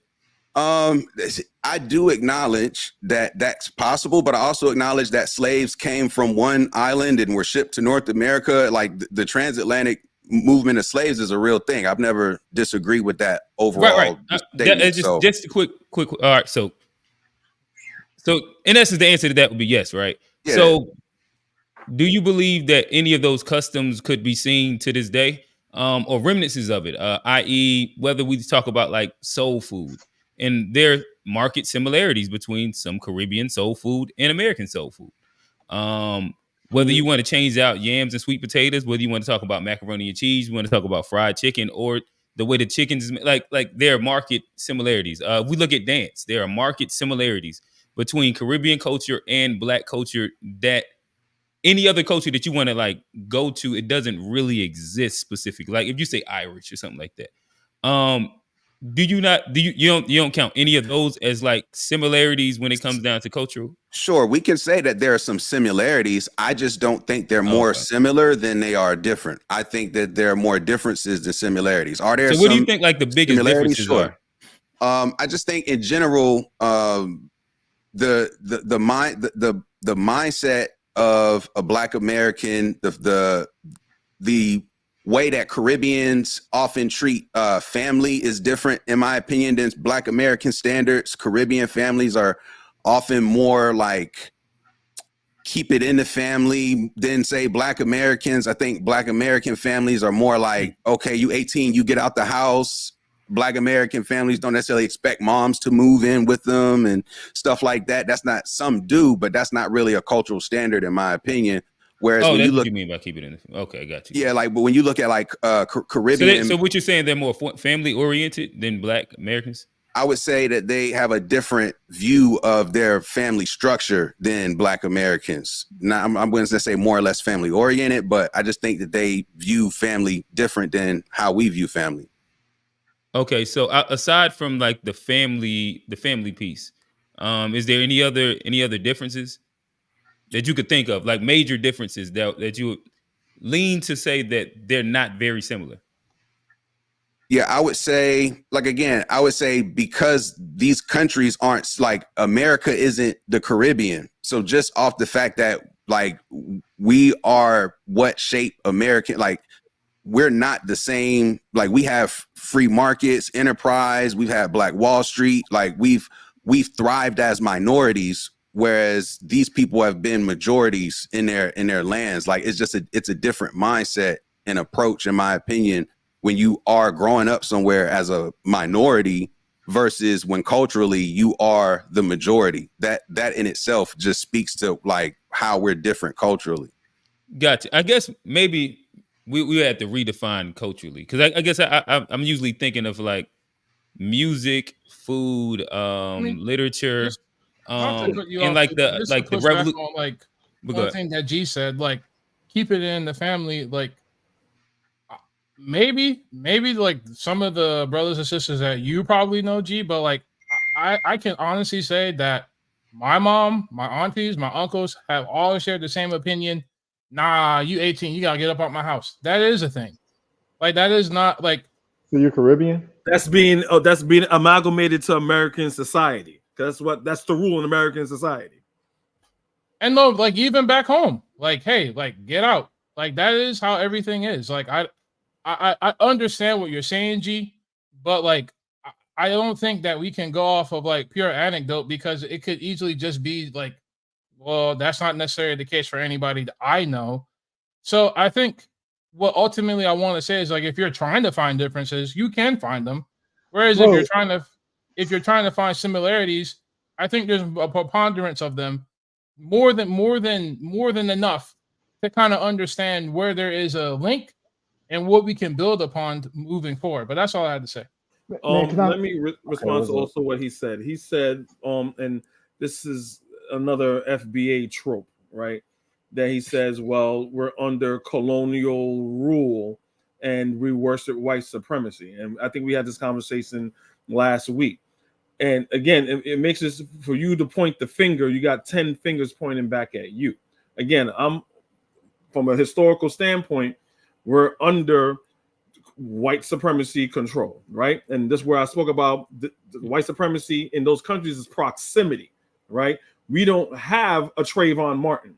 We don't have white police looking upside our head. We don't got Karen saying you can't sell water. We You're don't the have majority. We have exactly. So how does that understand how we worship white supremacy? We have no one to prove anything to. We got no white ass to kiss other than the ones in America. So if anything, I'm not saying that people in the Caribbean don't have a colonial mindset. And I'll use a real quick example of it. So I'm from Guyana. So during my mother was around the time of independence, we fought our independence and we kicked the white people out, right? They were doing because it's an English colony. They were doing the English national anthem, God Save the Queen, and that bullshit. They also created their own Guyanese independence. My mother told me they were singing both of them. I'm like, why the hell would you sing both of them? You're an independent country. And he's like, you know what? That is true. I always questioned that growing up. But so some people are still colonized minded a little bit, but it's different. There's no white people to worship. So when you say we worship white people, that makes no sense. We don't have no one to prove anything to. In America, I understand you may have a weak-minded African American and say, well, maybe kiss this white person's ass so they won't kick my ass. You know what I'm saying? So you may have people like that. So when you're saying worshiping white people and worship white people, like that makes no sense because there's nobody there to prove anything. I said white superiority complex. That's what I said. White superiority complex. Worshiping white people is a bit extreme. So are you going to deny that these former what white people are we worshiping? White superiority complex. You admit that white supremacy is a thing, correct? But a white superiority complex is not. Like it's synonymous essentially. Like no.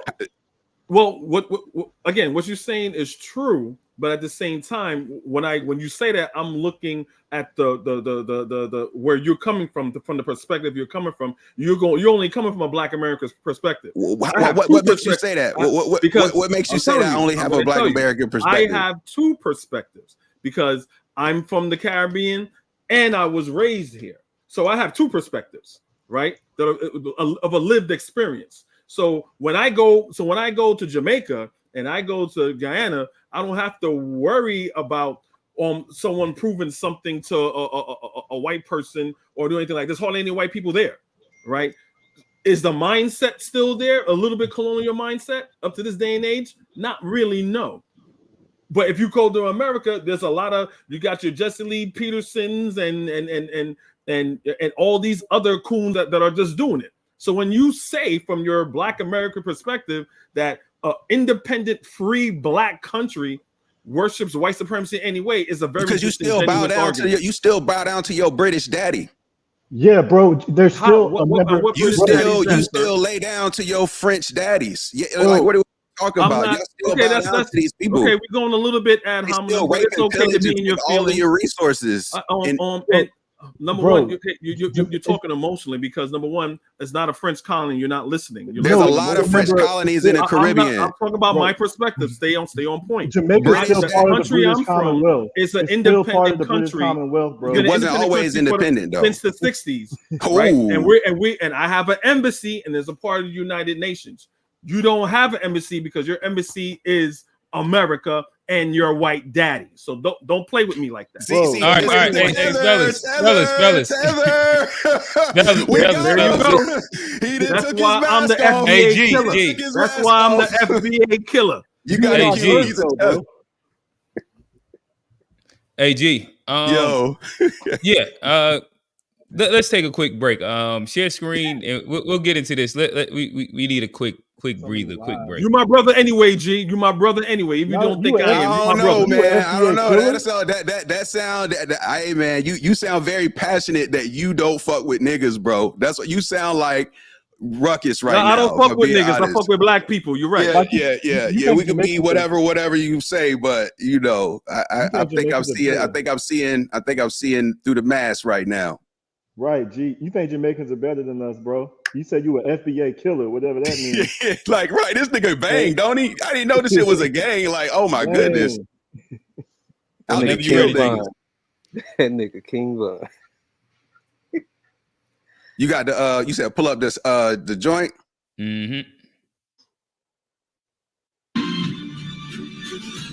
Light district. He wants to know why the foundational Black Americans don't like Caribbean blacks. Honestly, you should probably ask their quote unquote leader. I think their quote unquote leader would have a better answer for you. But as the voice of Garveyism in the 21st century, and as the voice for revolutionary Pan-Africanism in the 21st century, I do not support that organization or its rhetoric, nor do I support the other organizations that are similar somewhat in scope, function, and philosophy. I believe in the total and unconditional unification and liberation of all African people in the world. I do not put conditions on my loyalty. I do not put conditions on my unity. I personally believe that all these organizations were thought up by hustlers and opportunists. I think some of them are funded by the power structure to divide Africans against Africans. I do not see anything good coming out of these organizations. None of them have a nationalist bone in their body. Most of them just want to beg the white man for reparations while they hate on African immigrants, but do nothing about the real groups that are stealing and robbing from Black people. They don't say nothing about the rainbow community. They don't say nothing about the white Latino community. They don't say anything at all about the feminists, but yet they want to demonize and criminalize African immigrants. I do not support it. All African immigrants are my family. They are my brothers and sisters. I have no issues with them. Black people are very comfortable at the bottom of the barrel. Black people are very comfortable being at the bottom of the totem pole in America. Negroes are comfortable at the bottom of the social power structure as long as they got a cell phone, a car, a place to sleep, and they can buy some fried chicken and go to church. They cool. Negroes don't need much. All Negroes need is some fried chicken, a cell phone, a weave, a white girlfriend, some Jordans, a nice car, and they good. So it ain't just the leader's fault, it's the people's fault. But I appreciate David Banner. I appreciate Dr. All right, I think that seems like enough of the conversation to get the gist of it. I'm gonna throw the A Black threw that into the chat, so I'm gonna let you lead off the conversation. Yeah, man, I thought he kind of gave a good explanation of like how I feel about really kind of the divisiveness of the whole movement, the leader behind the movement, and you know, the more that I've been talking to you all and researching it and getting on Twitter and kind of seeing these conversations are heavily focused on attacking African immigrants and Caribbean immigrants. I'm just like, we all the same, and like, what are African immigrants, taking from us? Because I keep hearing this thing about, oh, they're coming in and taking this and taking that. So I looked up these stats, and so in the U.S. in the past year, we've had 62.5 million Hispanic immigrants, only 4.6 million Black immigrants, and 22.4 million Asian immigrants.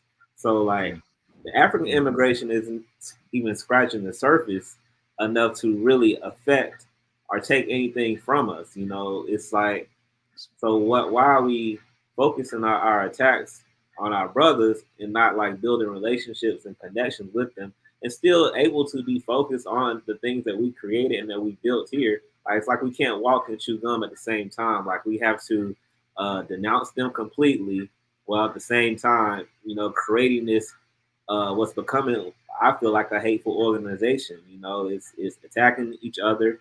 It's attacking African people.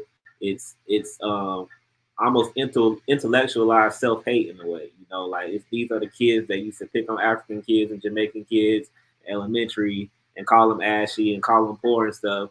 Now they're grown up. Now they got a little degree, and now they found a rhetoric to kind of assuage and push that hatred out. But it's like, you hate in the mirror. Like, why do you hate? Like, we have differences, and our differences are what make us stronger. I feel like the conversation earlier kind of shift from influence to similarities and differences, but we've all been influenced by the different colonial powers.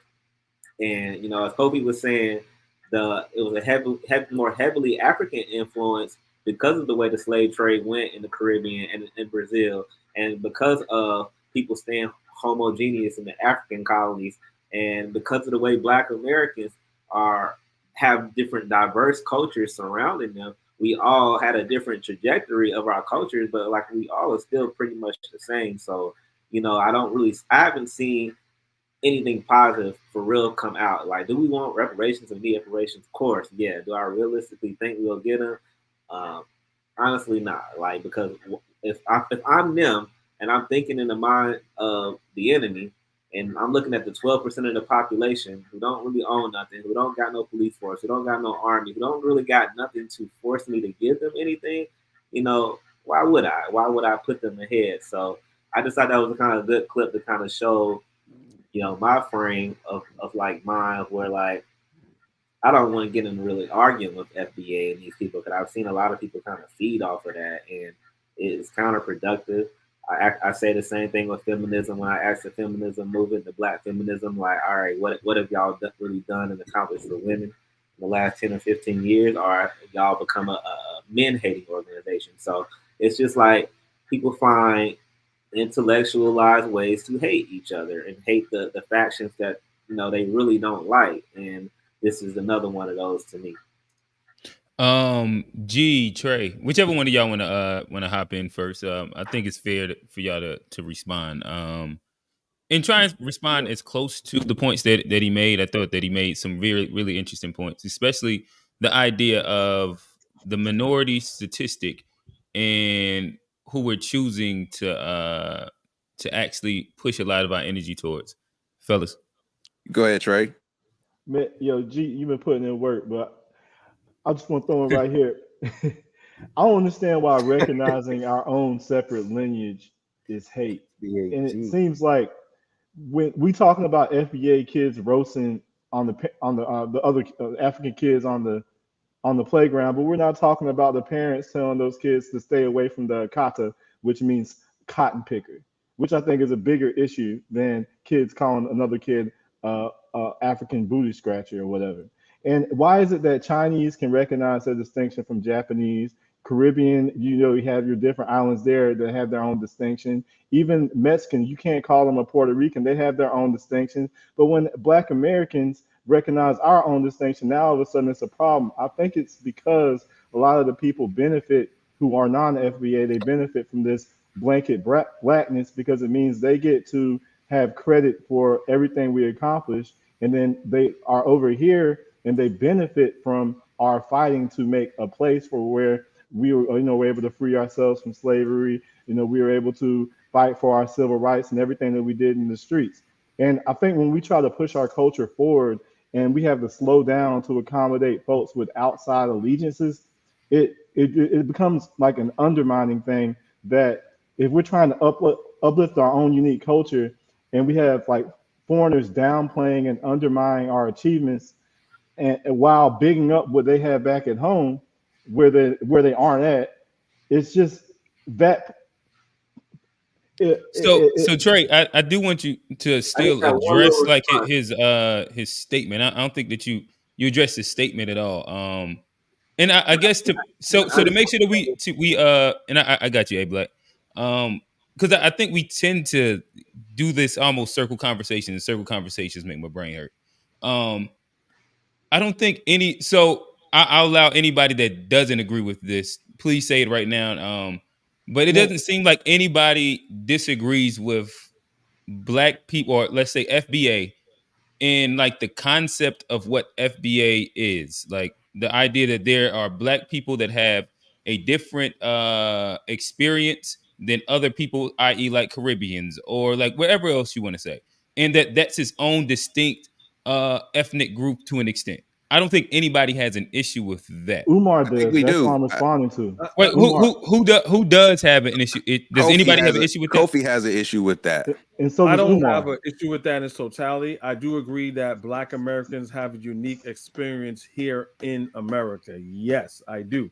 But when they start gaslighting them, All right, being but let's not move to that part yet, because I think that if we don't like address that and get that part, we're gonna keep circling that, and then we just like keep wasting time addressing that specific point. So like we all are in agreement that like black people and the idea of what FBA actually means and stands for, like the idea of the lineage of it, everybody agrees that it makes sense and nobody is hating on that. Typically, it seems like both people are talking about the other side and the insults or the degradation and the taking advantage part, right? Yes. That seems to be the exact thing in which, again, I don't think that you addressed A Black's claim when he spoke about the minority thing. But A Black, you had a Yeah, I just something that you wanted to want to. respond because I know we say a lot. Trey was mentioning, how come other groups can distinguish themselves, and he mentioned the Mexicans and the Asians. Like they have countries, they have land masses they can claim, they have ownership. Like we've been here and we still own less than 1% of the land. So So we don't I exist. wait, hold on, wait. I agree with the concept of FBA. Just like we talked about 2 weeks ago with fraternities and sorority. The concept is nice. The concept of feminism is nice in the beginning. What happens if these movements evolve into hazing, evolve into men hating, evolve into African and Caribbean hating? So it's the de-evolution that I disagree with, not the initial concept of these groups. Like, yeah, I think we need reparations. Yeah, I want to claim what Black Americans built through slavery and stuff. But let's not dismiss how these groups have devolved and become counterproductive and a new place for people to kind of project their hate in different areas. Man, So Well, what you can I said. can I can I add something? Can I add something as far as like when because that's what I was gonna get to as far as like the difference between our struggle and the Caribbean is it's nationalism. You said they have homelands. Even Kofi said you have two different experience. You have two different perspectives. You got your Jamaican and then you have your American. And as a foundational Black American, that sounds a little condescending. And because it's like it sounds almost like you're saying, well, because I have this other perspective, I know more than you, and I can talk. And that's where I think a lot of the FBA and a lot of the where we get lost of track. And I agree with you, A Black, as far as like when we do have these movements, a lot of time the people who benefit from it aren't who the movement was originally founded from. So I can agree with that too. But that to me it leads to the question: how do we help each other out? How do Black Americans, as a people without, a nation or the nation that we built has kind of been hijacked from us and we're not in control of it? And how can the people who have, their own nationality, how can we help each other out? And I guess that's where we should be, lean, instead of trying to fight and call each other names. Like, we all really want the same goal. And it's like we should be focusing on, even if it's not the FBA movement, how can Black Americans kind of get more sovereignty in the land that we're at? Right. And hold on. I'm not trying. No, I don't say. Hold on, fellas. Let's try and stay focused real quick. Because I do want Trey and G to answer the question. And it lends to where Johnny started wrapping up towards again. Because I think that this is a good point to build off of as we're having this conversation. When you speak about like the idea of like minorities and like the place that African and Caribbean minorities have in the scheme of being able to be taking anything from Black people, and the idea of how there's so many other minorities that markedly are taking opportunities from Black people. Why there would be a need to have such a hyper focus on this this smaller minority. Yeah, I love to get your opinion. The reason, because they can they can play us like Barack Obama. He didn't have any connections to Black Americans, as far as like he didn't look out for us. He had more. He did more for the LGBTQ community, and he wasn't a Black American. He was half African, half white.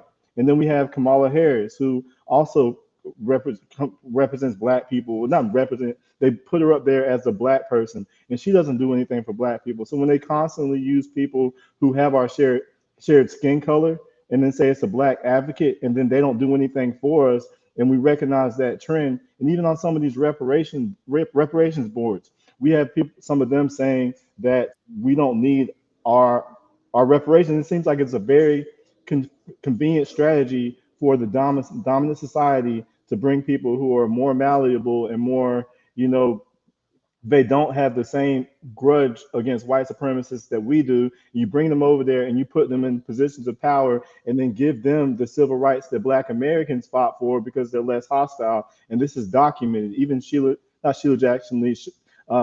Chisholm talked about her family got housing in the New York area quicker than Black Americans because they wanted them because they were less hostile. So that's why they are not a bigger threat, but they are a unique threat.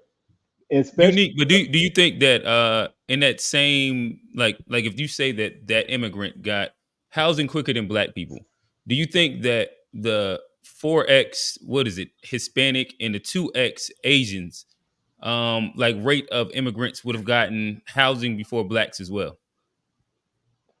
Yes, but it would be less obvious because they can still say they're doing something for Black people while helping foreign Black people and not helping the people over here. Versus if it's like Hispanics, then it's a lot more difficult to conceal.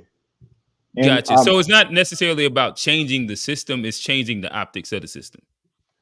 For them, it is that they are able to use the optics to hide their hand. They're able to still not do anything for Black people while claiming they are, because they have a Black immigrant who some of them are through propaganda that the West puts out, and they constantly demonizing us. A lot of them adopt negative stereotypes about Black people and think that we're in this position because of like we're just they just demonize us. So and you think that a majority of these immigrants that are coming in are taking advantage of these said systems, like of these African and whatchamacallit?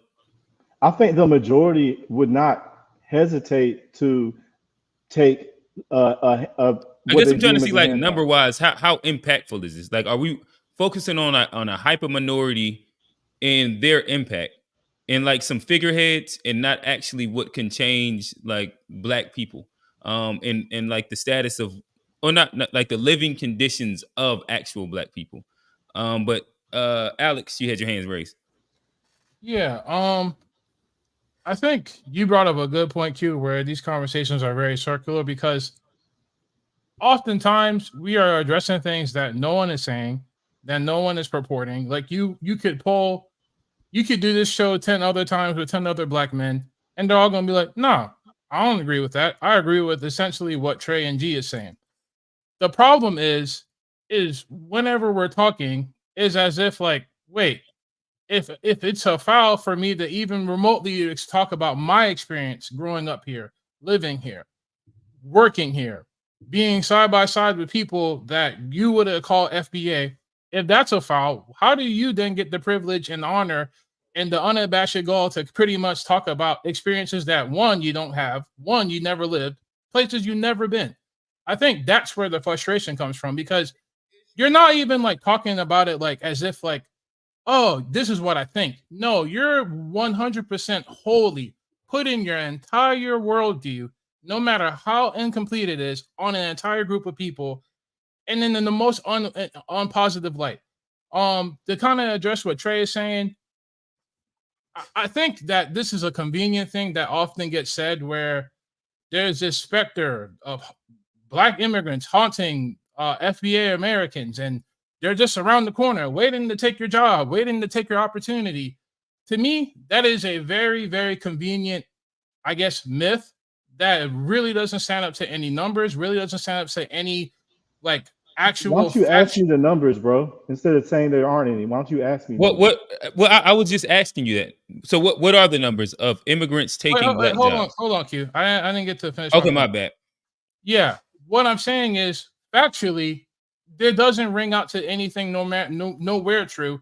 However, what is actually true is how, if we're talking about a tether being someone who's coming here to undermine the black person's, like a black person's progression within this country, we need to also address and talk about how this country undermines black people everywhere in the diaspora, everywhere in continental Africa. So if we're talking about undermining, there's black military troops right now over in other countries occupying those places. Historically, there are black Americans, period, invading these countries. There are black Americans who are working for the CIA right to this day. We're not talking about imaginary black people taking away something from you.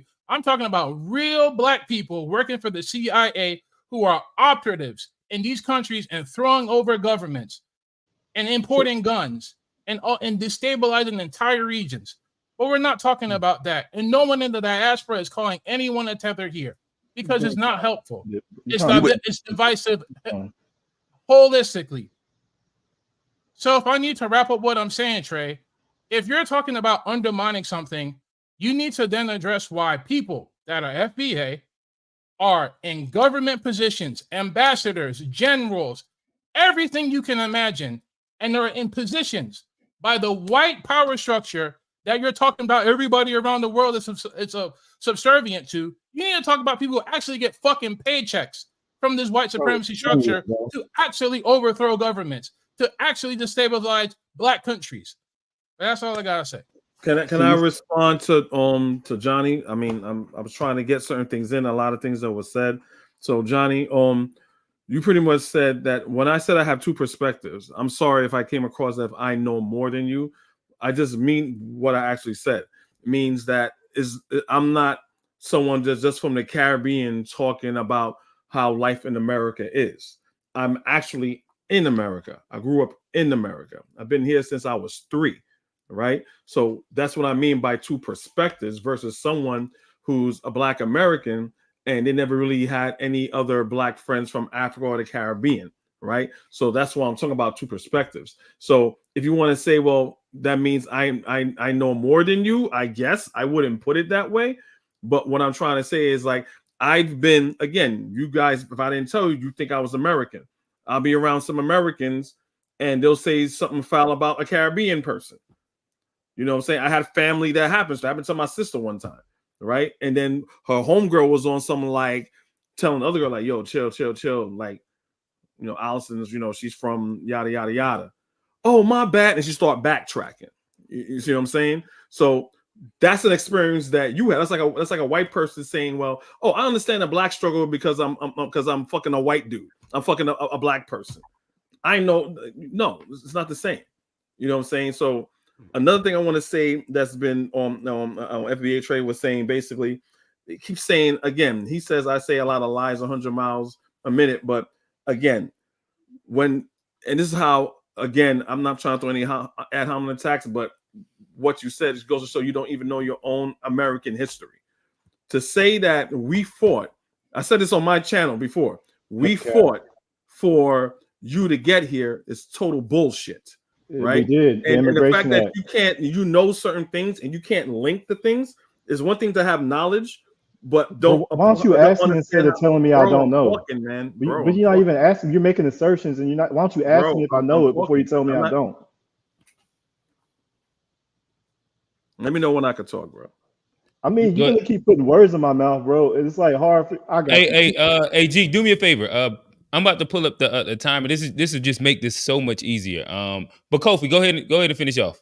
I would have like he keeps cutting me off. It's like no, I got you. Trey, we're coming to you next. Go ahead, FBA. So when he says, well, we fought for you to get here. That's bullshit because no one in the civil rights movement fought for Black people, Africans to get here. Black Americans had their own struggles, right? You had no power for even to get rights for yourself. Why would you do that? That's one. Two, Black people, Caribbeans and Africans were here alongside with Black Americans fighting for, you had Harry Belafonte, a Jamaican, right? You had Stokely Carmichael, a Trinidadian. You had Kwame Nkrumah, an African, all alongside, hand in hand with Caribbeans, Africans, white people fighting for civil rights. So that fake patting yourself on the back like you did something that you never did is an insult to Black Americans and Caribbeans. That's one. Two, when you said you were eating off of you, what package do Black Americans have for Caribbean people and African people to say, oh, a Black American gave me money when I came off the boat and the plane, and now I'm gonna give him the middle finger and undermine him? That shit doesn't fucking exist. Everyone that I know is the immigrant that came here, someone sponsored them and they had to work their ass off. They had to work their ass off in order to get where they are. Y'all didn't give us shit. So stop that fucking lie. I'm sorry, I'm cursing or whatever, but I'm just sick and tired of hearing that lie, and it's being spouted like it's the truth. You show me what Black Americans gave directly to a Black immigrant for you to give you the finger and just walk off. It doesn't exist. I'll wrap it up. Can I ask a clarifying question? Because I just want to make sure I heard him correct. Like, I just want to make sure I heard what he said correct. Go ahead. Are you saying that Caribbeans and white folks are responsible for the civil rights movement, not Black Americans? Like, is that what you're saying? I don't know if you have selective hearing, man. It sounds like you got selective hearing. I want to make sure I hear what you said. I'll repeat it again. Black Americans, Caribbean people, I even dropped names. People, Shirley Chisholm, Stokely Carmichael, Harry Belafonte, Kwame Nkrumah were alongside Black Americans fighting for civil rights. Are you gonna say I didn't mention those? I didn't mention Black Americans? No, but you said those words, and then you said I'm tired of Black Americans taking credit for stuff they have nothing to do with. I'm just making sure because FBA Trey said that we fought for you to get here. That's a FBA bullshit ass unhistorical trope. Okay, y'all help. So are you saying so you don't have to prove to me that Harry Belafonte wasn't fighting for civil rights? You have to prove to me that Stokely Carmichael wasn't alongside with Malcolm X and Martin Luther King fighting for civil rights. The burden of proof is on you, not me, because you made that statement. Bro, yes, some of y'all helped. There were a few of y'all in the no. Don't minimize. Don't minimize it. Because if you can't say that we fought for you to get here, and now that you've been caught in a lie that you don't know your own damn history, you're gonna say, "Well, you're moving the goalpost again. You've been proven wrong." Stop saying that. So hey, Trey, it's your go. Trey, okay. it's on you. That's what I'm saying. So you're saying I'm the one minimizing contributions from Caribbeans, but you're not minimizing. You just told us whiskey wasn't that much of an invention. You want to take kind of credit for that, and then you were talking about we have to give credit to the immigrants for, I guess, the civil rights movement. You want to give them credit there. You also overplay Jamaica, because there's still a commonwealth of They're still a part member of the British Commonwealth. I just looked that up. They got their independence, but it's still a member of the British Commonwealth. I just saw them crying when the Queen died. I also know that the richest people in Jamaica are not even black people.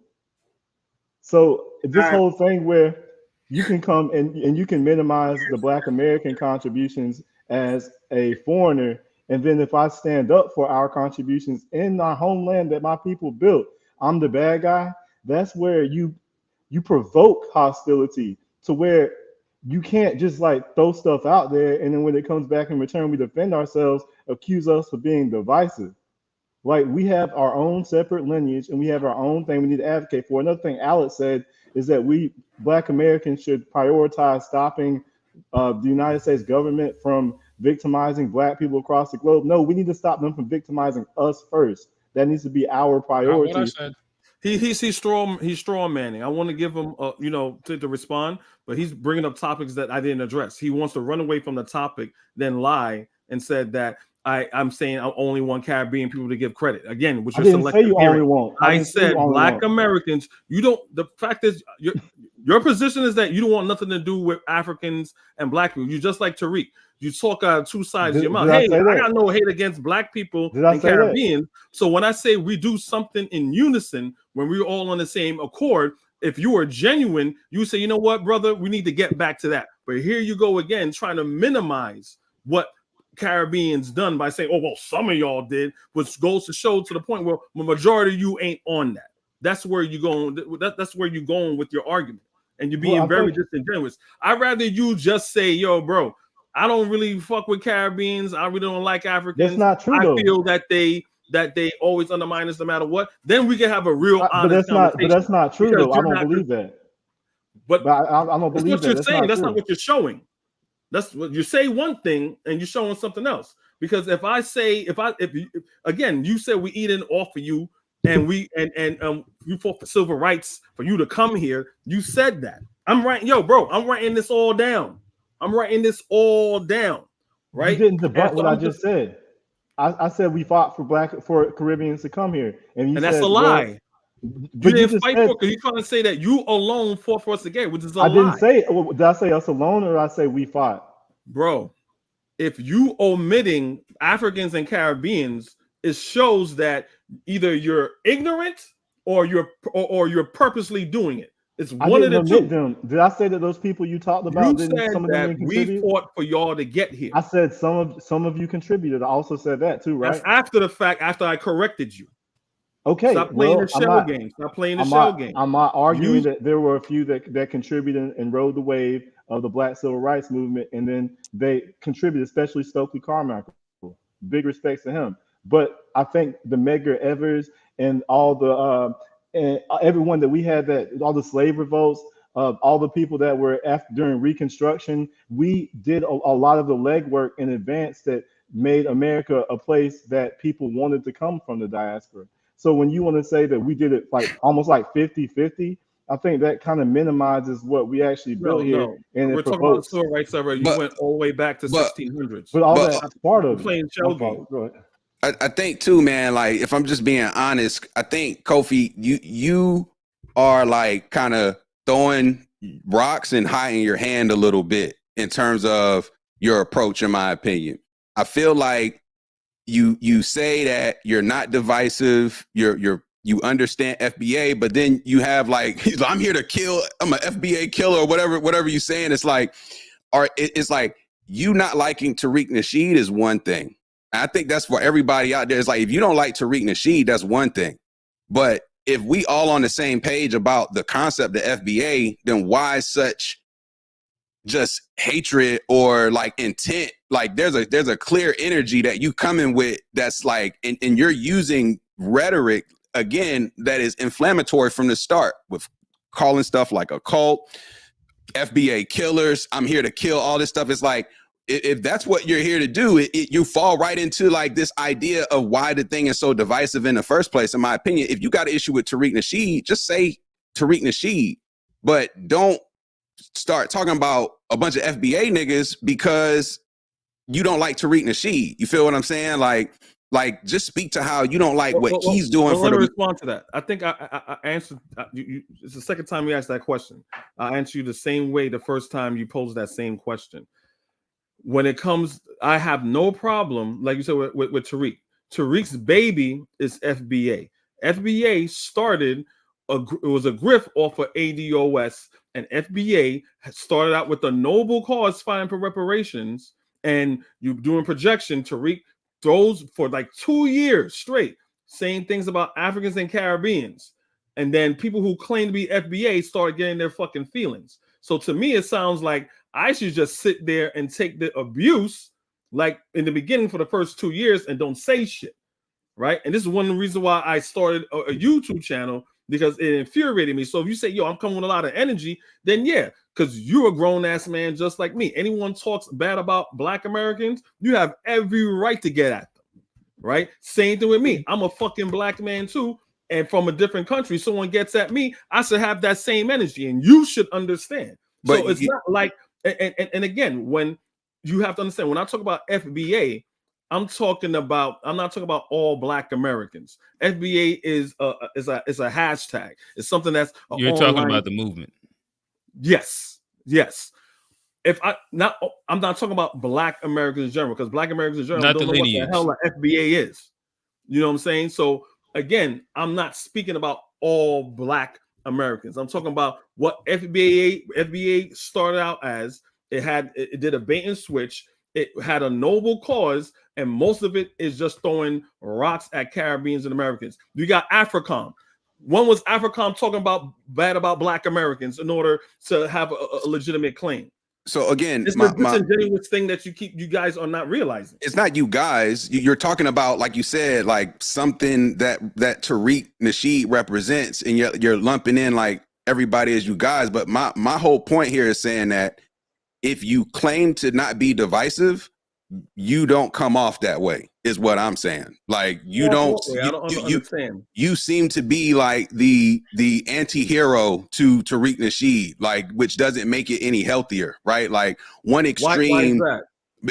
One man, he's a man. He makes mistakes. I could critique any man, and you say you're not in the cult, but then it seems like you have issues with me talking about Tariq Nasheed. No, I don't. What I'm pointing out is that you're very divisive. That's what I'm saying very clearly. In what manner am I divisive? Your rhetoric, it's very inflammatory. It's no better than what your rhetoric is no better than what you're accusing Tariq Nasheed of. Is all I'm saying here. You're just a different version. Besides the word cult, you're the anti-hero. That was inflammatory. You just said you was an FBA killer. You just said that. You just said that. I was joking. I was just joking. Oh Lord! Come on, y'all. It's man. Like this is like the best, like microcosm of everybody trying to misunderstand each other. So why can't the Caribbean things just be jokes? Why can't those be jokes? It's coming from. See, this is your problem. Again, I'll say it again. For 2 years, y'all don't say shit, right? The Caribbeans didn't say nothing. The moment we say something, y'all want to cry, bitch, and moan, right? Not respecting. Now it's not jokes. Now the shit is serious. Like, come on now. You're complaining about how somebody's talking, but when you talk, it's jokes. So I'm saying, why is it not lighthearted jokes from the other side? Irrational comparison, because Tariq Nasheed started out, again, we talk about hitting. Who's an entertainer, right? He's an entertainer. We talk about hitting. He's an entertainer. He's a pimp. He's all Makes that. Content. Whatever. He likes white women and all that shit. Whatever. What I am saying, FBA started out as a hate group. It's like you don't want to pull behind. You don't like what you see behind the curtain. You looking at what the mantra. Oh, we're gonna get I don't like what Yvette Carnell is doing. I'm gonna show you guys how to get reparations, and you still are not even in front of any board. You're not even overturned on you're not even on reparations board at all, right? All you guys doing is entertainment, talking about Caribbeans, right? And you don't like that. Doesn't rest with your soul, because you know that's wrong. That's what I'm responding to. You trying to mix it up like, well, I hate all on Black Americans. No, that's not what it is. How FBA started out talking shit about Africans and Caribbeans is my problem. And again, you can look on my channel.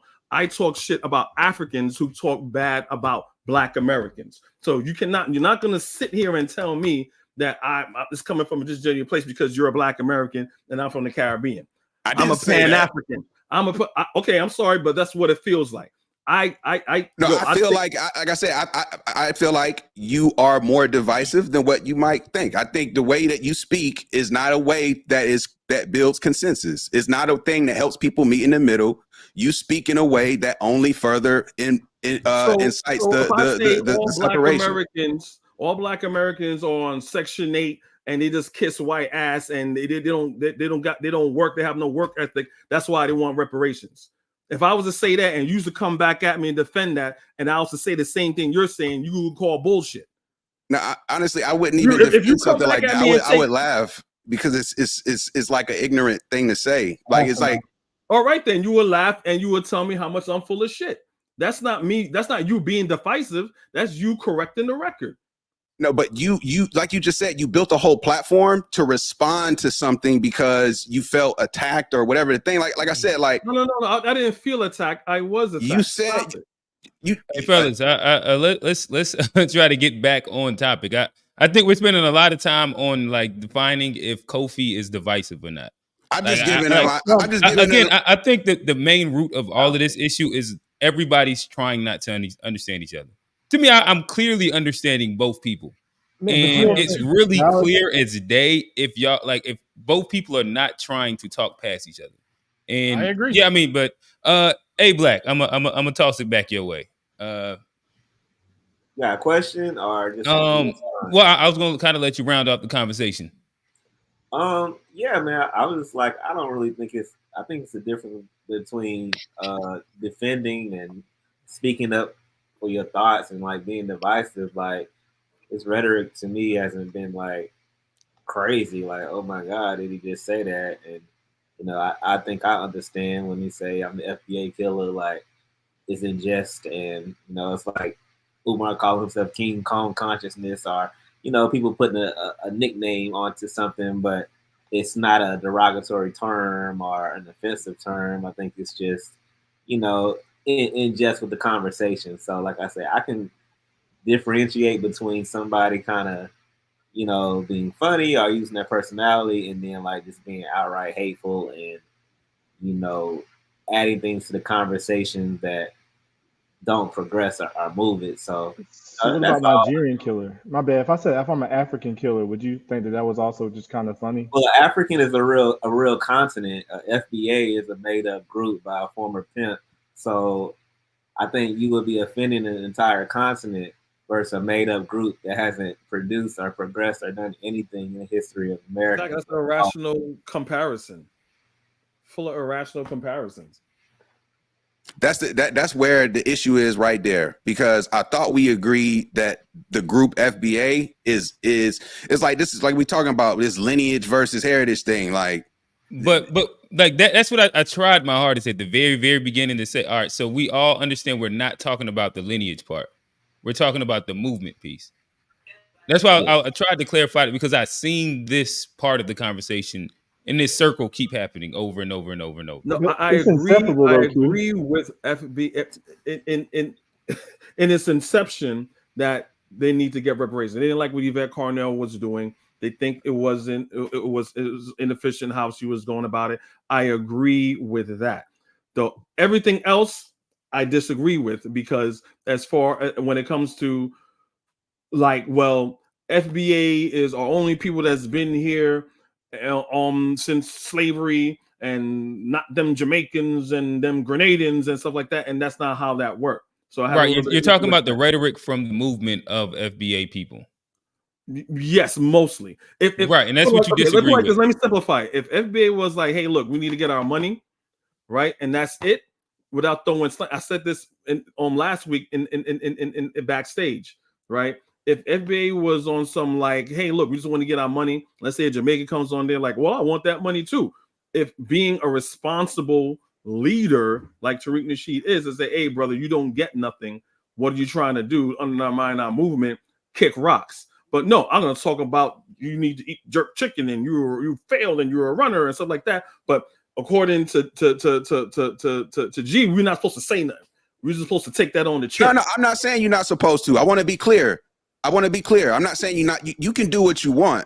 All I'm simply saying is I think your approach is more divisive than one that helps bring it together. That's all I'm saying. I don't understand how I'm being divisive if I'm defending someone. Kofi, Kofi, let me hop in. You don't have to agree. Hey, fellas, let me hop in. Again, we're gonna go in a circle of division about if Kofi's divisive. Yeah, I think the audience has heard enough of that part. But if we're to stay in a similar lane of division, I'll ask this question to y'all, and then we can get into some call-ins. Do you think that the diaspora and blacks in America are seen different in the eyes of the power structure? Johnny, we'll start with you. In the eyes of the power structure, yeah, here in America, or do they just lump them all in as them black people? Here in America, I mean, I think there are differences, but I don't think the power structure takes any time to notice the differences. I think we're all just tools in the system. I think they, might use them a little differently to use us against each other, but they use, the black family structure against each other. So I think they, I think we're all the same in their eyes. Okay, Alex. I think at home in America, no, I don't think the power structure looks at us any differently.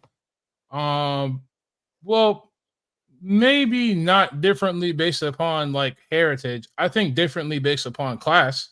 I think, if you look like you're upper middle class or upper class, I think you are going to have a different experience than someone who is working class or lower class. I do think that is a real thing. Right, socioeconomic level. Yeah, like I think that has more your perceived staying to like the perception of like black in the diaspora. Because I agree with that part.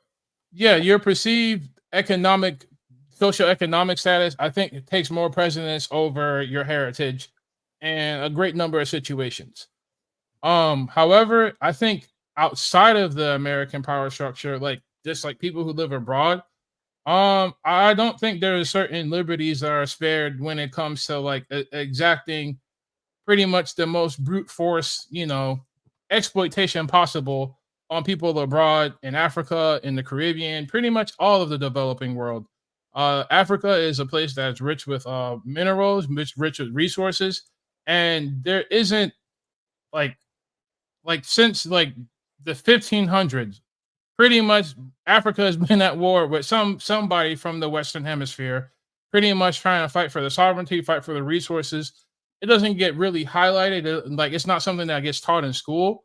But like, yeah, I do think that in the white power structure, if we're talking about it outside of the country, I don't think there is certain liberties that are spared in exacting exploitation and pretty much just dominance. Gotcha. G, actually the same question. Do you think that blacks in the diaspora are seen as different in the eyes of the American power structure? Yes, I do.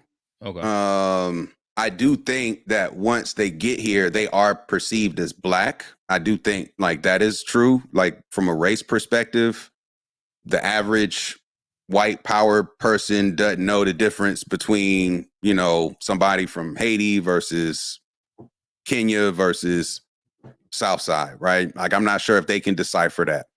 But when I just look at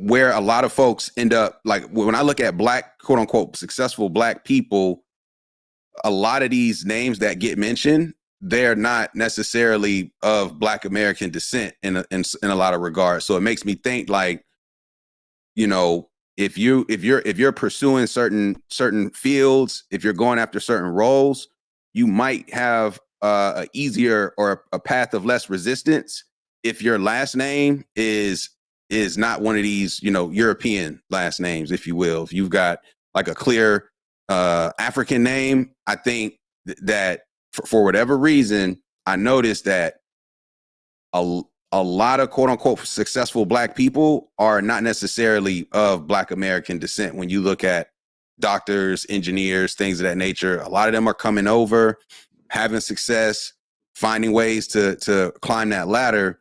And I think that part of that reason why is because there's less friction for them compared for us, in my opinion.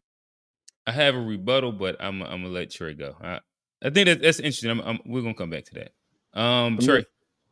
I think G hit it on the head with that last part. Like, they get less friction from the dominant society because they don't share our centuries long grievance with them. Like, they come over here and a lot of them are just like are happy to be here. That's why they came. They wouldn't have come here to fight. And on top of that, if they do fight back, they're subject to get deported. So they couldn't even fight back if they want to. So I think it benefits them to bring people over here who are more docile, more complicit to white supremacists. And they've known this since they teamed up with some of those tribes in Africa to sell us off into slavery in the very beginning. Like, even now, a lot of them are still getting sold into modern day slavery, like in cage, getting beat around by Arabs today. Even now, like, they're selling like the Chinese infrastructure over there, like they're the majority and then still, get dominated from Europeans. Meanwhile, we're a minority and we're constantly rebelling and fighting back. So I think we're like Kendra said, they're not like us. And they know that if they help these other people, then it's gonna supplant us and it's going to help them on this chessboard of white supremacy. And so I guess just a quick question. So you think that there's like a concerted effort of looking at last names to decipher who they're going to gatekeep? I don't think you need last names. I don't want to say it's a concerted effort, but there are studies in terms of how a resume is filled out and how certain things can impact the likelihood of you advancing to the next stage based off of different pieces of the resume. And so I don't think it's a concerted effort, but I think when things are getting processed and you're looking at candidates and so forth, I think there's like less of a fear when you're, say, of the power structure working with an immigrant. There's like less of a fear of an angry Black man walking through the door, so to speak, or like an angry Black woman walking through the door. Then, and so I guess if I was just to ask this question before I go to A Black, do you think that like one of the simpler answers to this would be the same difference as pretty much every minority that immigrates to America, in which like a lot of times the people that are coming here are a lot of times the best, the brightest. And there's a specific emphasis on education and they prioritize that. And that's why like these kids are testing higher. They're getting into like these STEM programs. They're graduating with degrees inside, whether it's in the medical field, in engineering, XYZ, to where like they would be seen inside that specific space more.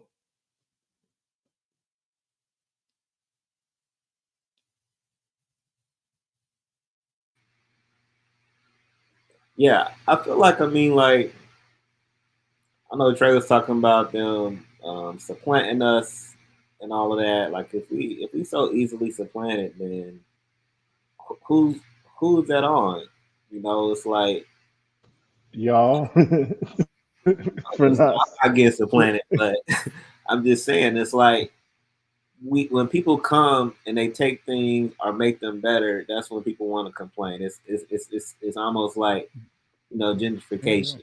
People come in the hood, they flip the houses, they make them better, and then people want to complain. But when we had it, we didn't take care of it. We threw trash on it. We didn't own it. We didn't want to make it better. So it's like when the immigrants come, like I said, they're sending their best and their brightest. I wouldn't call them docile. I think we're still just as docile as anything. People still getting up, going, to their white jobs, and they're being respectful and whatnot. But if they're coming from situations where they have less resources, where they have less infrastructure, where they have less in general, yeah, they're not coming here and fucking it up. Yeah, they might not want to be as rebellious, but they're not less or more rebellious than we are. Like, Black people are just as still docile. Like it goes around. It's like we still in the same struggle. Like, just to be having a conversation about African immigrants taking anything from us, like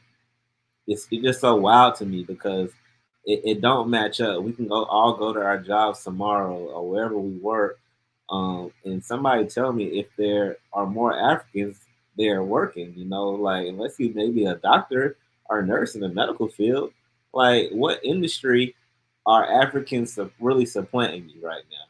I don't know about supplanting is the best word, but like in the world of tech and STEM, there's a heavy like when you look at the percent, like, there's a percentage of Black engineers, Black doctors. Mm-hmm. You walk in these engineering rooms, a lot of those Black folks will be like not American, so to speak. And to speak on that, it's like it's the same thing with them being doctors and them being lawyers. It's like what they push on and what they value as important in their culture. Now tech is a leading industry. Like I'm in tech now. I'm in school for tech. I'm learning coding. I'm getting cybersecurity certifications. Like, and I preach it to everybody I come across, from my brothers to anybody. And you know what?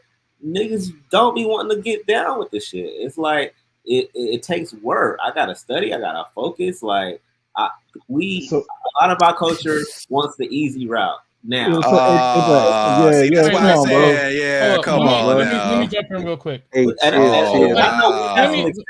know we have some exceptions on this call and people that are involved in that industry, but I'm just saying that the general masses of people, they don't want to work for money. They want wait. Yo, Q, hey, Black, let me say something real quick. Not to derail this shit again, but like oftentimes, like there's often this talk of like people of the diaspora are docile, or there's a great majority or a great, like why are the results the way they are? But like, I think one thing that is profound to me, at least, is when you look at the NBA, when you look at the NFL, these are predominantly Black like institutions as far as like the players go, right?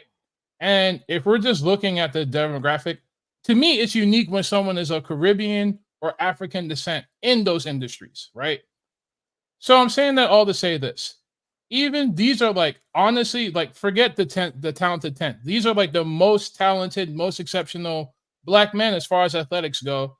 But for some reason, when it comes to like the structure of how these sports are organized, they kind of get the worst end, the bad, despite them being the majority, despite them having a whole host of money, they don't necessarily win in the I guess the ultimate struggle of controlling those industries, of controlling those arenas of entertainment.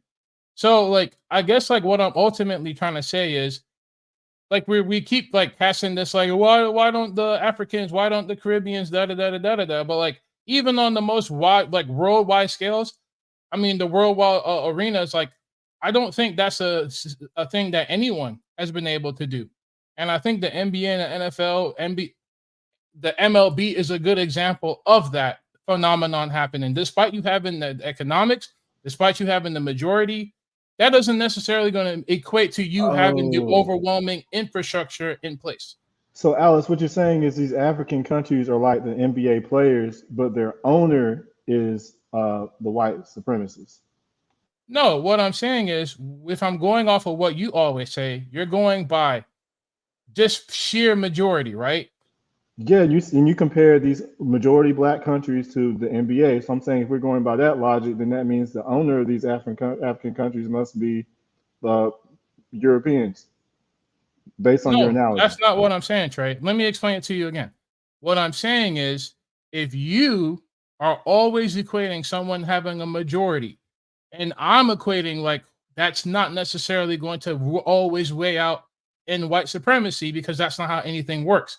You can be the majority of a country, but that doesn't necessarily mean that a Western country, a country with more developed, like most of these countries didn't get their democracy until last century.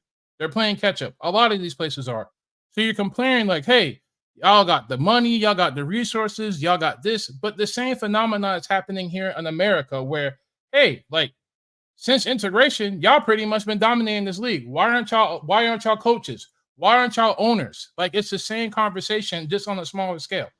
I got you. So these African countries are like athletes that are employed by white Europeans. Got it. I mean, if you purposely just want to be Oh. dense, I guess. I don't think that's what he was saying, but like, I mean, I see both sides of it. I've been sitting here for a few weeks on this FBA Pan-African thing, and it sounds like we want the same things for each other. It feels like, and I'm FBA. I've seen somebody say something about it's only 2 FBA up on this panel. That's definitely wrong. But I just want to. I think they're talking about movement. You part of the movement too? No, it Oh ain't no no, movement. I'm talking lineage. You Bro. off code I don't though, know. bro. Take that hat tether off. I might disagree. I don't know, Johnny. But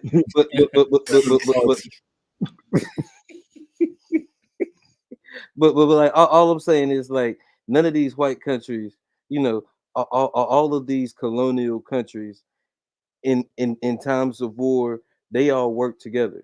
You know, when Germany was coming to go, France and Britain, they all ended up working together.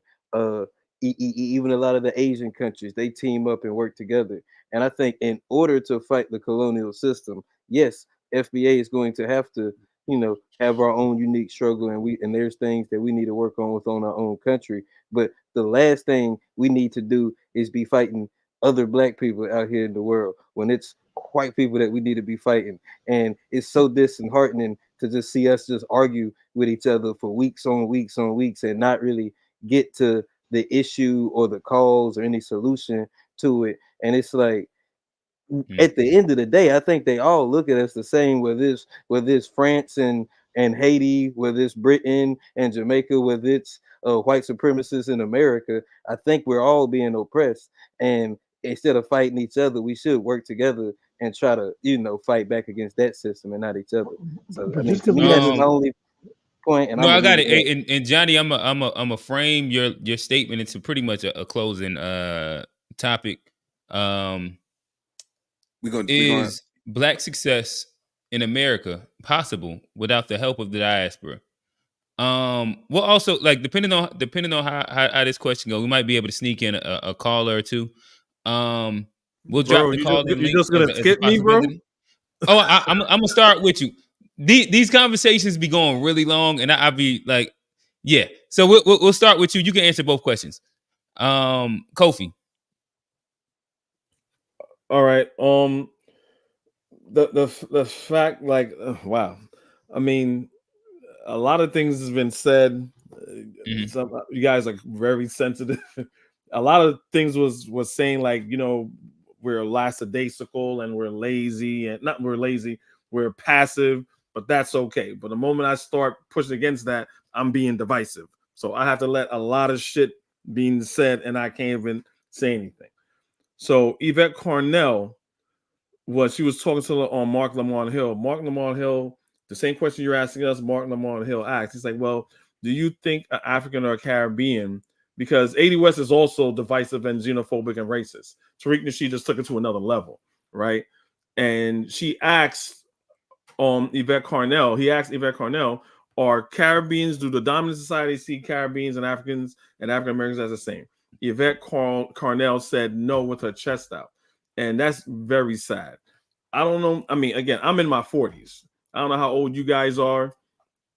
I've lived and I've seen things. I've been treated the same way, right?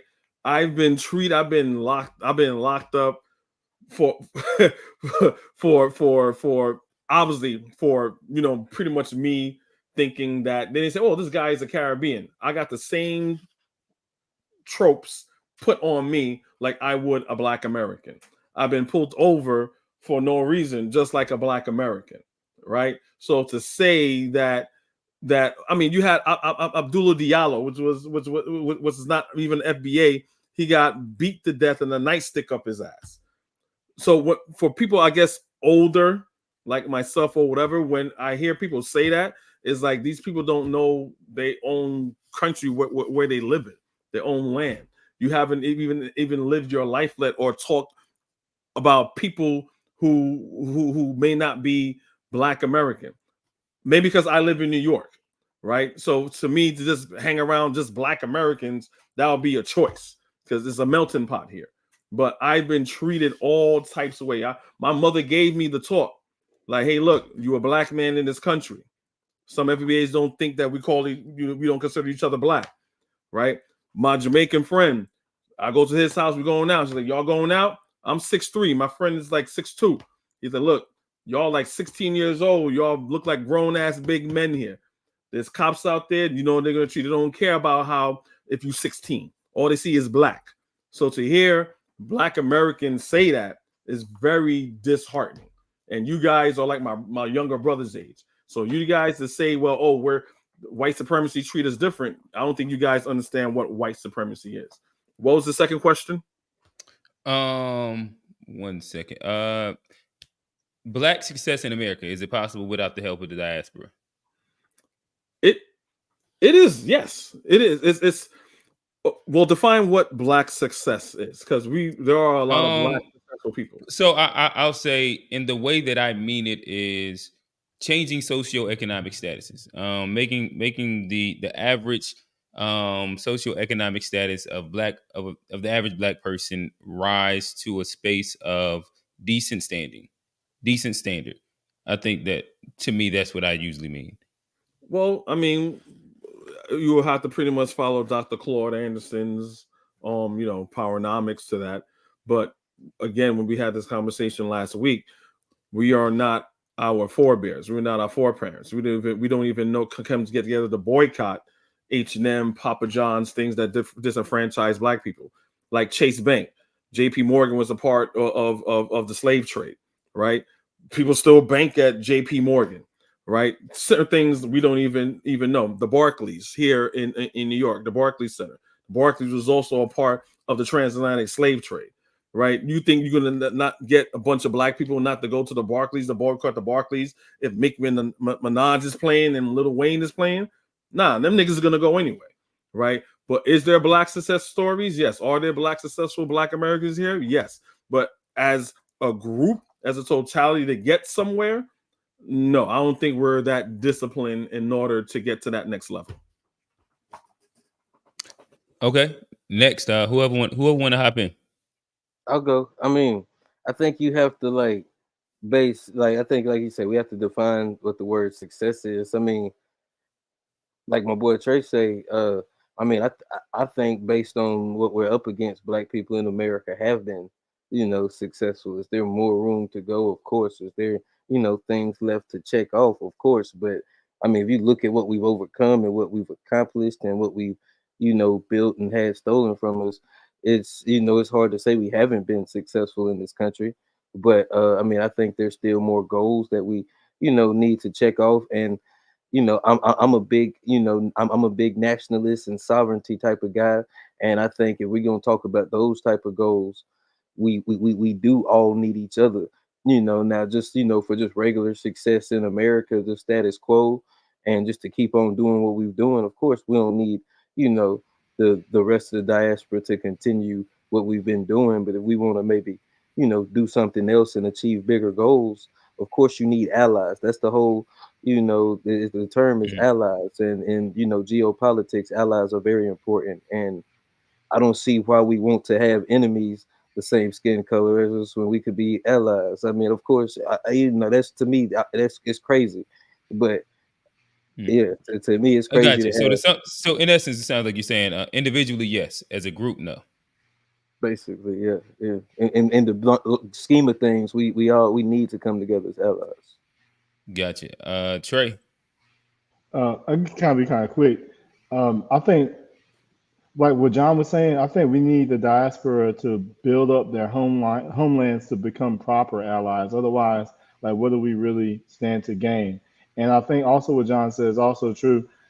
We're the most successful Black people in the Black diaspora as Black Americans. And I don't think it has anything to do with proximity to Europeans, because the Europeans in America are the most successful white people in the world due to proximity to FBAs. So we were able to accomplish everything we've accomplished without needing help from the Black diaspora. And honestly, they gain more from our connection with them than the opposite way, which is, I think, why this delineation movement is so upsetting to a lot of people in the diaspora, because we've gone so long just playing along with being one big African. So when we separate and say, no, we want to talk about our accomplishments in America, we want to keep that same energy and keep that fight alive, that's when it becomes like, oh, you don't want to be my brother no more type of situation. And it's not that, because those of us that are on, those of y'all that are on code, then we love y'all. But if you want to come in and get in our conversations and derail them and talk about what we don't have and talk about how much is better over there and then say the negative tropes and we fight back, then it's a problem, even though we're on our home turf and we can never go in your homeland and give that same energy. It just gets to where it seems like we would be stronger separate. Gotcha. At the buzzer. Good right. job. We got three in there actually. A Black. Yeah, I mean, success is, everybody got different definitions of success, and I feel like it's levels. So I agree with Trey to a point of, Black Americans have reached certain levels of success without full help of the diaspora. I think, though, to achieve a new level and another level, we definitely need to build those relationships. How do we get land masses behind us? How do we get armies and military forces behind us? How do we get natural resources behind us, and get interest and get shares and get unions, with these countries and become a part of that, so we have something to fall back on outside of the idea of reparations. Because just say we never get reparations and shit does go down and we have no place to go, like we forge these relationships. We can be flown out to Ghana. Kobe can go to Guyana. We have these different safe spaces built because we're starting to forge these relationships abroad. We're getting into the business aspect of like, how can we help y'all with our knowledge that we've learned here to gain control of y'all resources and keep those controlled. What can our Black American lawyers and businessmen and economists do to go over there and help them regain control of their resources? And at the same time help funnel that back towards us, and create an endowment for Black people and a union for Black people. And it's like we have to start thinking broader than just being separate now, because we've been that for decades, and I think we've reached a plateau. And it's like that next level is like we need to be connecting with them and taking what we've learned in association to white supremacy and to white people, taking it to these different countries and helping them to regain their resources, to regain their government, and at the same time, us becoming integrated and a part of that, instead of trying to become integrated into this system that's only going to let you rise so high. And when you do rise high, you don't do nothing for your own people because they pollute you and corrupt you or whatever. So I think that next level of Black success definitely depends on diasporic relationships, because we've already had a sample size of what being separate is like, and like we've hit a plateau. Gotcha. So I think we have 3 call-ins in the back. So we'll bring them up, and we're gonna give y'all 2 minutes on the clock, and we'll kind of switch in and out. Let us know your thoughts. We'll give you 2 minutes uninterrupted. You up? I'm gonna let you say your name. Say it again. Ditso. Okay, Ditso. Yeah. Afro Indigenous Latin American. Talk to us. That's good. Hello, everyone. Thank you for having me.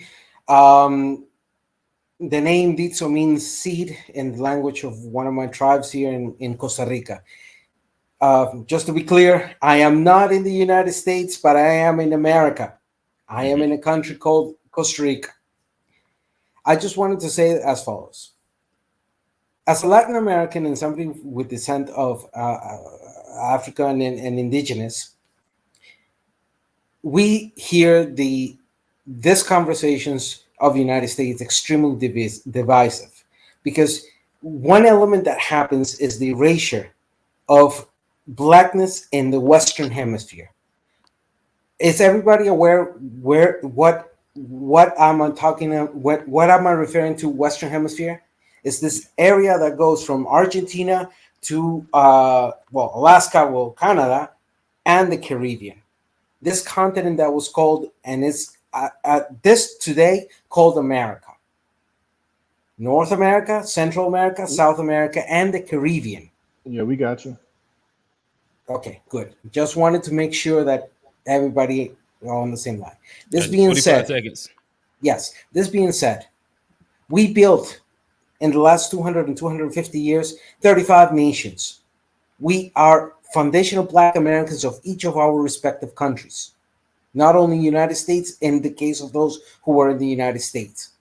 And that being said, the problem here is that this divisiveness emanates, Alex said it, he's not here anymore, emanates that the movements have not been able to divorce, especially the Anglo-speaking North American United States have not been able to divorce themselves from the imperialism, exceptionalism of white nationalism that prevails in the United States. Great point. Great point. We appreciate you. Love to have you back next week. We'll have the call-in section again. Again, I think that's a valid point. In which I'll at some point want to get FBA Trey's perspective on Black people being FBA to all the different spaces of the Western Hemisphere. Great, appreciate you. G. Let me say goodbye, like the people here. Deshko woblaba means walk with your eyes open. That's how we say goodbye. Yes, sir. Appreciate you. Peace out. Let's go. All right, we got another here. Let's see. We got Ak. All right. Ak, talk to us. You got 2 minutes on the clock. Let us know how you feel. Hey, brothers. How y'all doing? My name is AK. I'm calling in. I'm a Black American, and I wanted just to call in just to correct some things, okay? Because I'm a doctor. I'm not going to say what type of doctor I am, but let me state this. Black people across the globe who come here to this country benefit from Black American struggles. I've seen them eat off the plate of my ancestors in our blood. Yes, were there Caribbeans here fighting? Were there Caribbean writers here with us? Yes. But also understand that the Caribbean population or the Black population before 1965 was less than 1%. Matter of fact, it was below 0.5%. Why do I say that? I say that to say this. You guys benefit from what we fought from. And for Kofi to say that we did not fight for you guys to come here, that's not true. That's a lie. One of our requirements for us to really turn down in this country was to add to our Black population. I don't call foreign Blacks tethers because of they're just Black. I call people tethers because they come here to undermine us. Okay? Secondly is that all you guys are our brothers, okay? I don't agree with everything that goes on, but Black Americans have to crack some eggs to create some level of delineation to make sure that we're okay. We're not over in CARICOM saying that Caribbeans don't deserve reparations. There is no record of Black Americans doing that. Now, we do have records of Caribbean people doing that. We do have records of Caribbean people trying to steal our culture, like hip-hop. Hip-hop has nothing to do with Caribbean culture. Yes, we've had some people like Flash, Bam, Hurt, other people to contribute, and we respect those people, but what we don't respect is people like Busta Rhymes who try to take our culture and sit it in the Caribbean. That's what Microphone Check is about. That's what us delineating is about. AK, appreciate you. I know you had more to go. 2 minutes up. We got another caller, but we appreciate your perspective, brother. Yeah, bars. I can't respond to that, or we got one more caller. We got one more. We got one or two more actually. Yeah, we're on the time crunch. Yeah. Here we go. Bawana. Go ahead, you up. Time ticking. Yes, sir. Kofi, thank you for inviting me to the panel. I just have a few questions and a few statements to make. The first statement is when I hear these people say that FBA is a lineage, and I'm saying that FBA is a copywritten thing. It's copywritten under the name Tariq Nasheed. So I'm asking the question, how could you copyright a lineage? I can't use the name FBA without Tariq Nasheed's permission. If it's a lineage, then everyone's supposed to be able to use it without asking Tariq Nasheed. That's the first statement. The second statement that I heard is the gentleman said that we call these people a kata. I'm asking the brother who made that statement, what African language is a kata? You said a kata means cotton picker. What African language is that? Because the only time I heard that was on a movie called Sugar Hill, and that movie was created by an African American writer and a Cuban writer, and the three people, the two Africans, the two people who were playing Nigerians in that movie were African Americans. They were African Americans besides Wesley Snipes and his counterpart. So I'm asking, what African language is the term akata for cotton picker? The third statement, that the thing I wanted to address, is the thing of Caribbean people having a superiority complex. First of all, if we had a superiority complex, why did the Africans in Haiti overthrow the white French in Haiti? Why are they currently fighting against the United States and people who are coming to that country to try to overrun that country with the ideas of white supremacy if they have a white supremacist complex? Why do the Jamaicans have the same kind of vigor in terms of having ideas of being anti-colonial and pro-African in them countries if they have the white man complex? This is the questions that I have. Yes, sir. Okay. All right. No worries. You all get right. the 2 minutes, Trey. No worries, brother. Bullet point those questions. I think you got like 4 questions you got to answer. Yeah, we got another one. Yeah, we actually got 2 more, man. But shout out to Kamu, he back, man. You got Kamu, you got 2 minutes time to jump in there. You might got a minute now. Yeah, we getting close to that buzzer. Hey, good morning, go ahead, Kamu. Yo, Jess. FBA is not going to work. I made a point last week about South Africa having similar organizations and groups that advocate for the same philosophy. Here, they might work because I told you all that a majority of Africans are Akuns. So if you have an African majority that that you can play with, it can work to push hate on other Africans. In America, it will never work because Black America is a perpetual minority, and I think Pan-Africanism is the only way for Black America. This FBA philosophy, it's hoax. It's never gonna work. Appreciate you, Kamu. Tap in with us again next week. Yes, sir. Appreciate you. We got one last one. We got Herc Owen in the building. Herc, talk to us. Oh, Herc gone. All right. So if Herc gone, let's wrap it up, fellas. Everybody kind of give where everybody can find you at, and yeah, we'll wrap it up. Man, it's been a hell of a evening tonight. A lot of passionate conversation. Ultimately, appreciate everybody's engagement. You can follow at GSHPOD, the G Shit Podcast, on all platforms, where we focus on family, friends, finances, freedom, and our future, and fuck everything else. Hi. Johnny.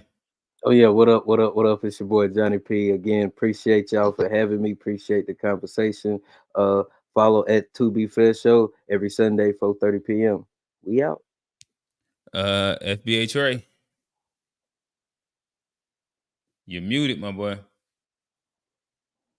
Appreciate the calls. People appreciate the conversation. Appreciate everyone in the chat. Leave comments, hit the likes, subscribe. And Reparations Rally June 15th in DC, rallyforreparations.com, part of the FBA, one of our many movements that we have popping. And the delineation movement will stay strong, and we will get there. And foreigners, you can get with it, or you can get called out. You gotta be quick. No hate. Trey. We got a minute now.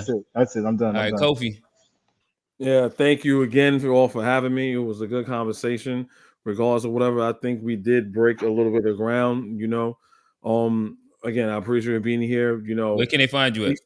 Kofi the Black Critic. That's my YouTube channel, Kofi the Black Critic. Pretty much I want to say peace to all the Kofi, panel. Yeah. We got like 20 seconds left. Yeah. Hey, Black. You're muted, my boy. You're muted. I'm gonna give him his outro. That's A Black TV, also the mayor of Charlotte. He campaigning in the city. Yeah, man, that's me. Peace. All right, peace. All right. So again, it's been another great episode of Unpacked, a fire one. Make sure y'all hit the like, comment, subscribe, and comment. Yeah, all that good shit.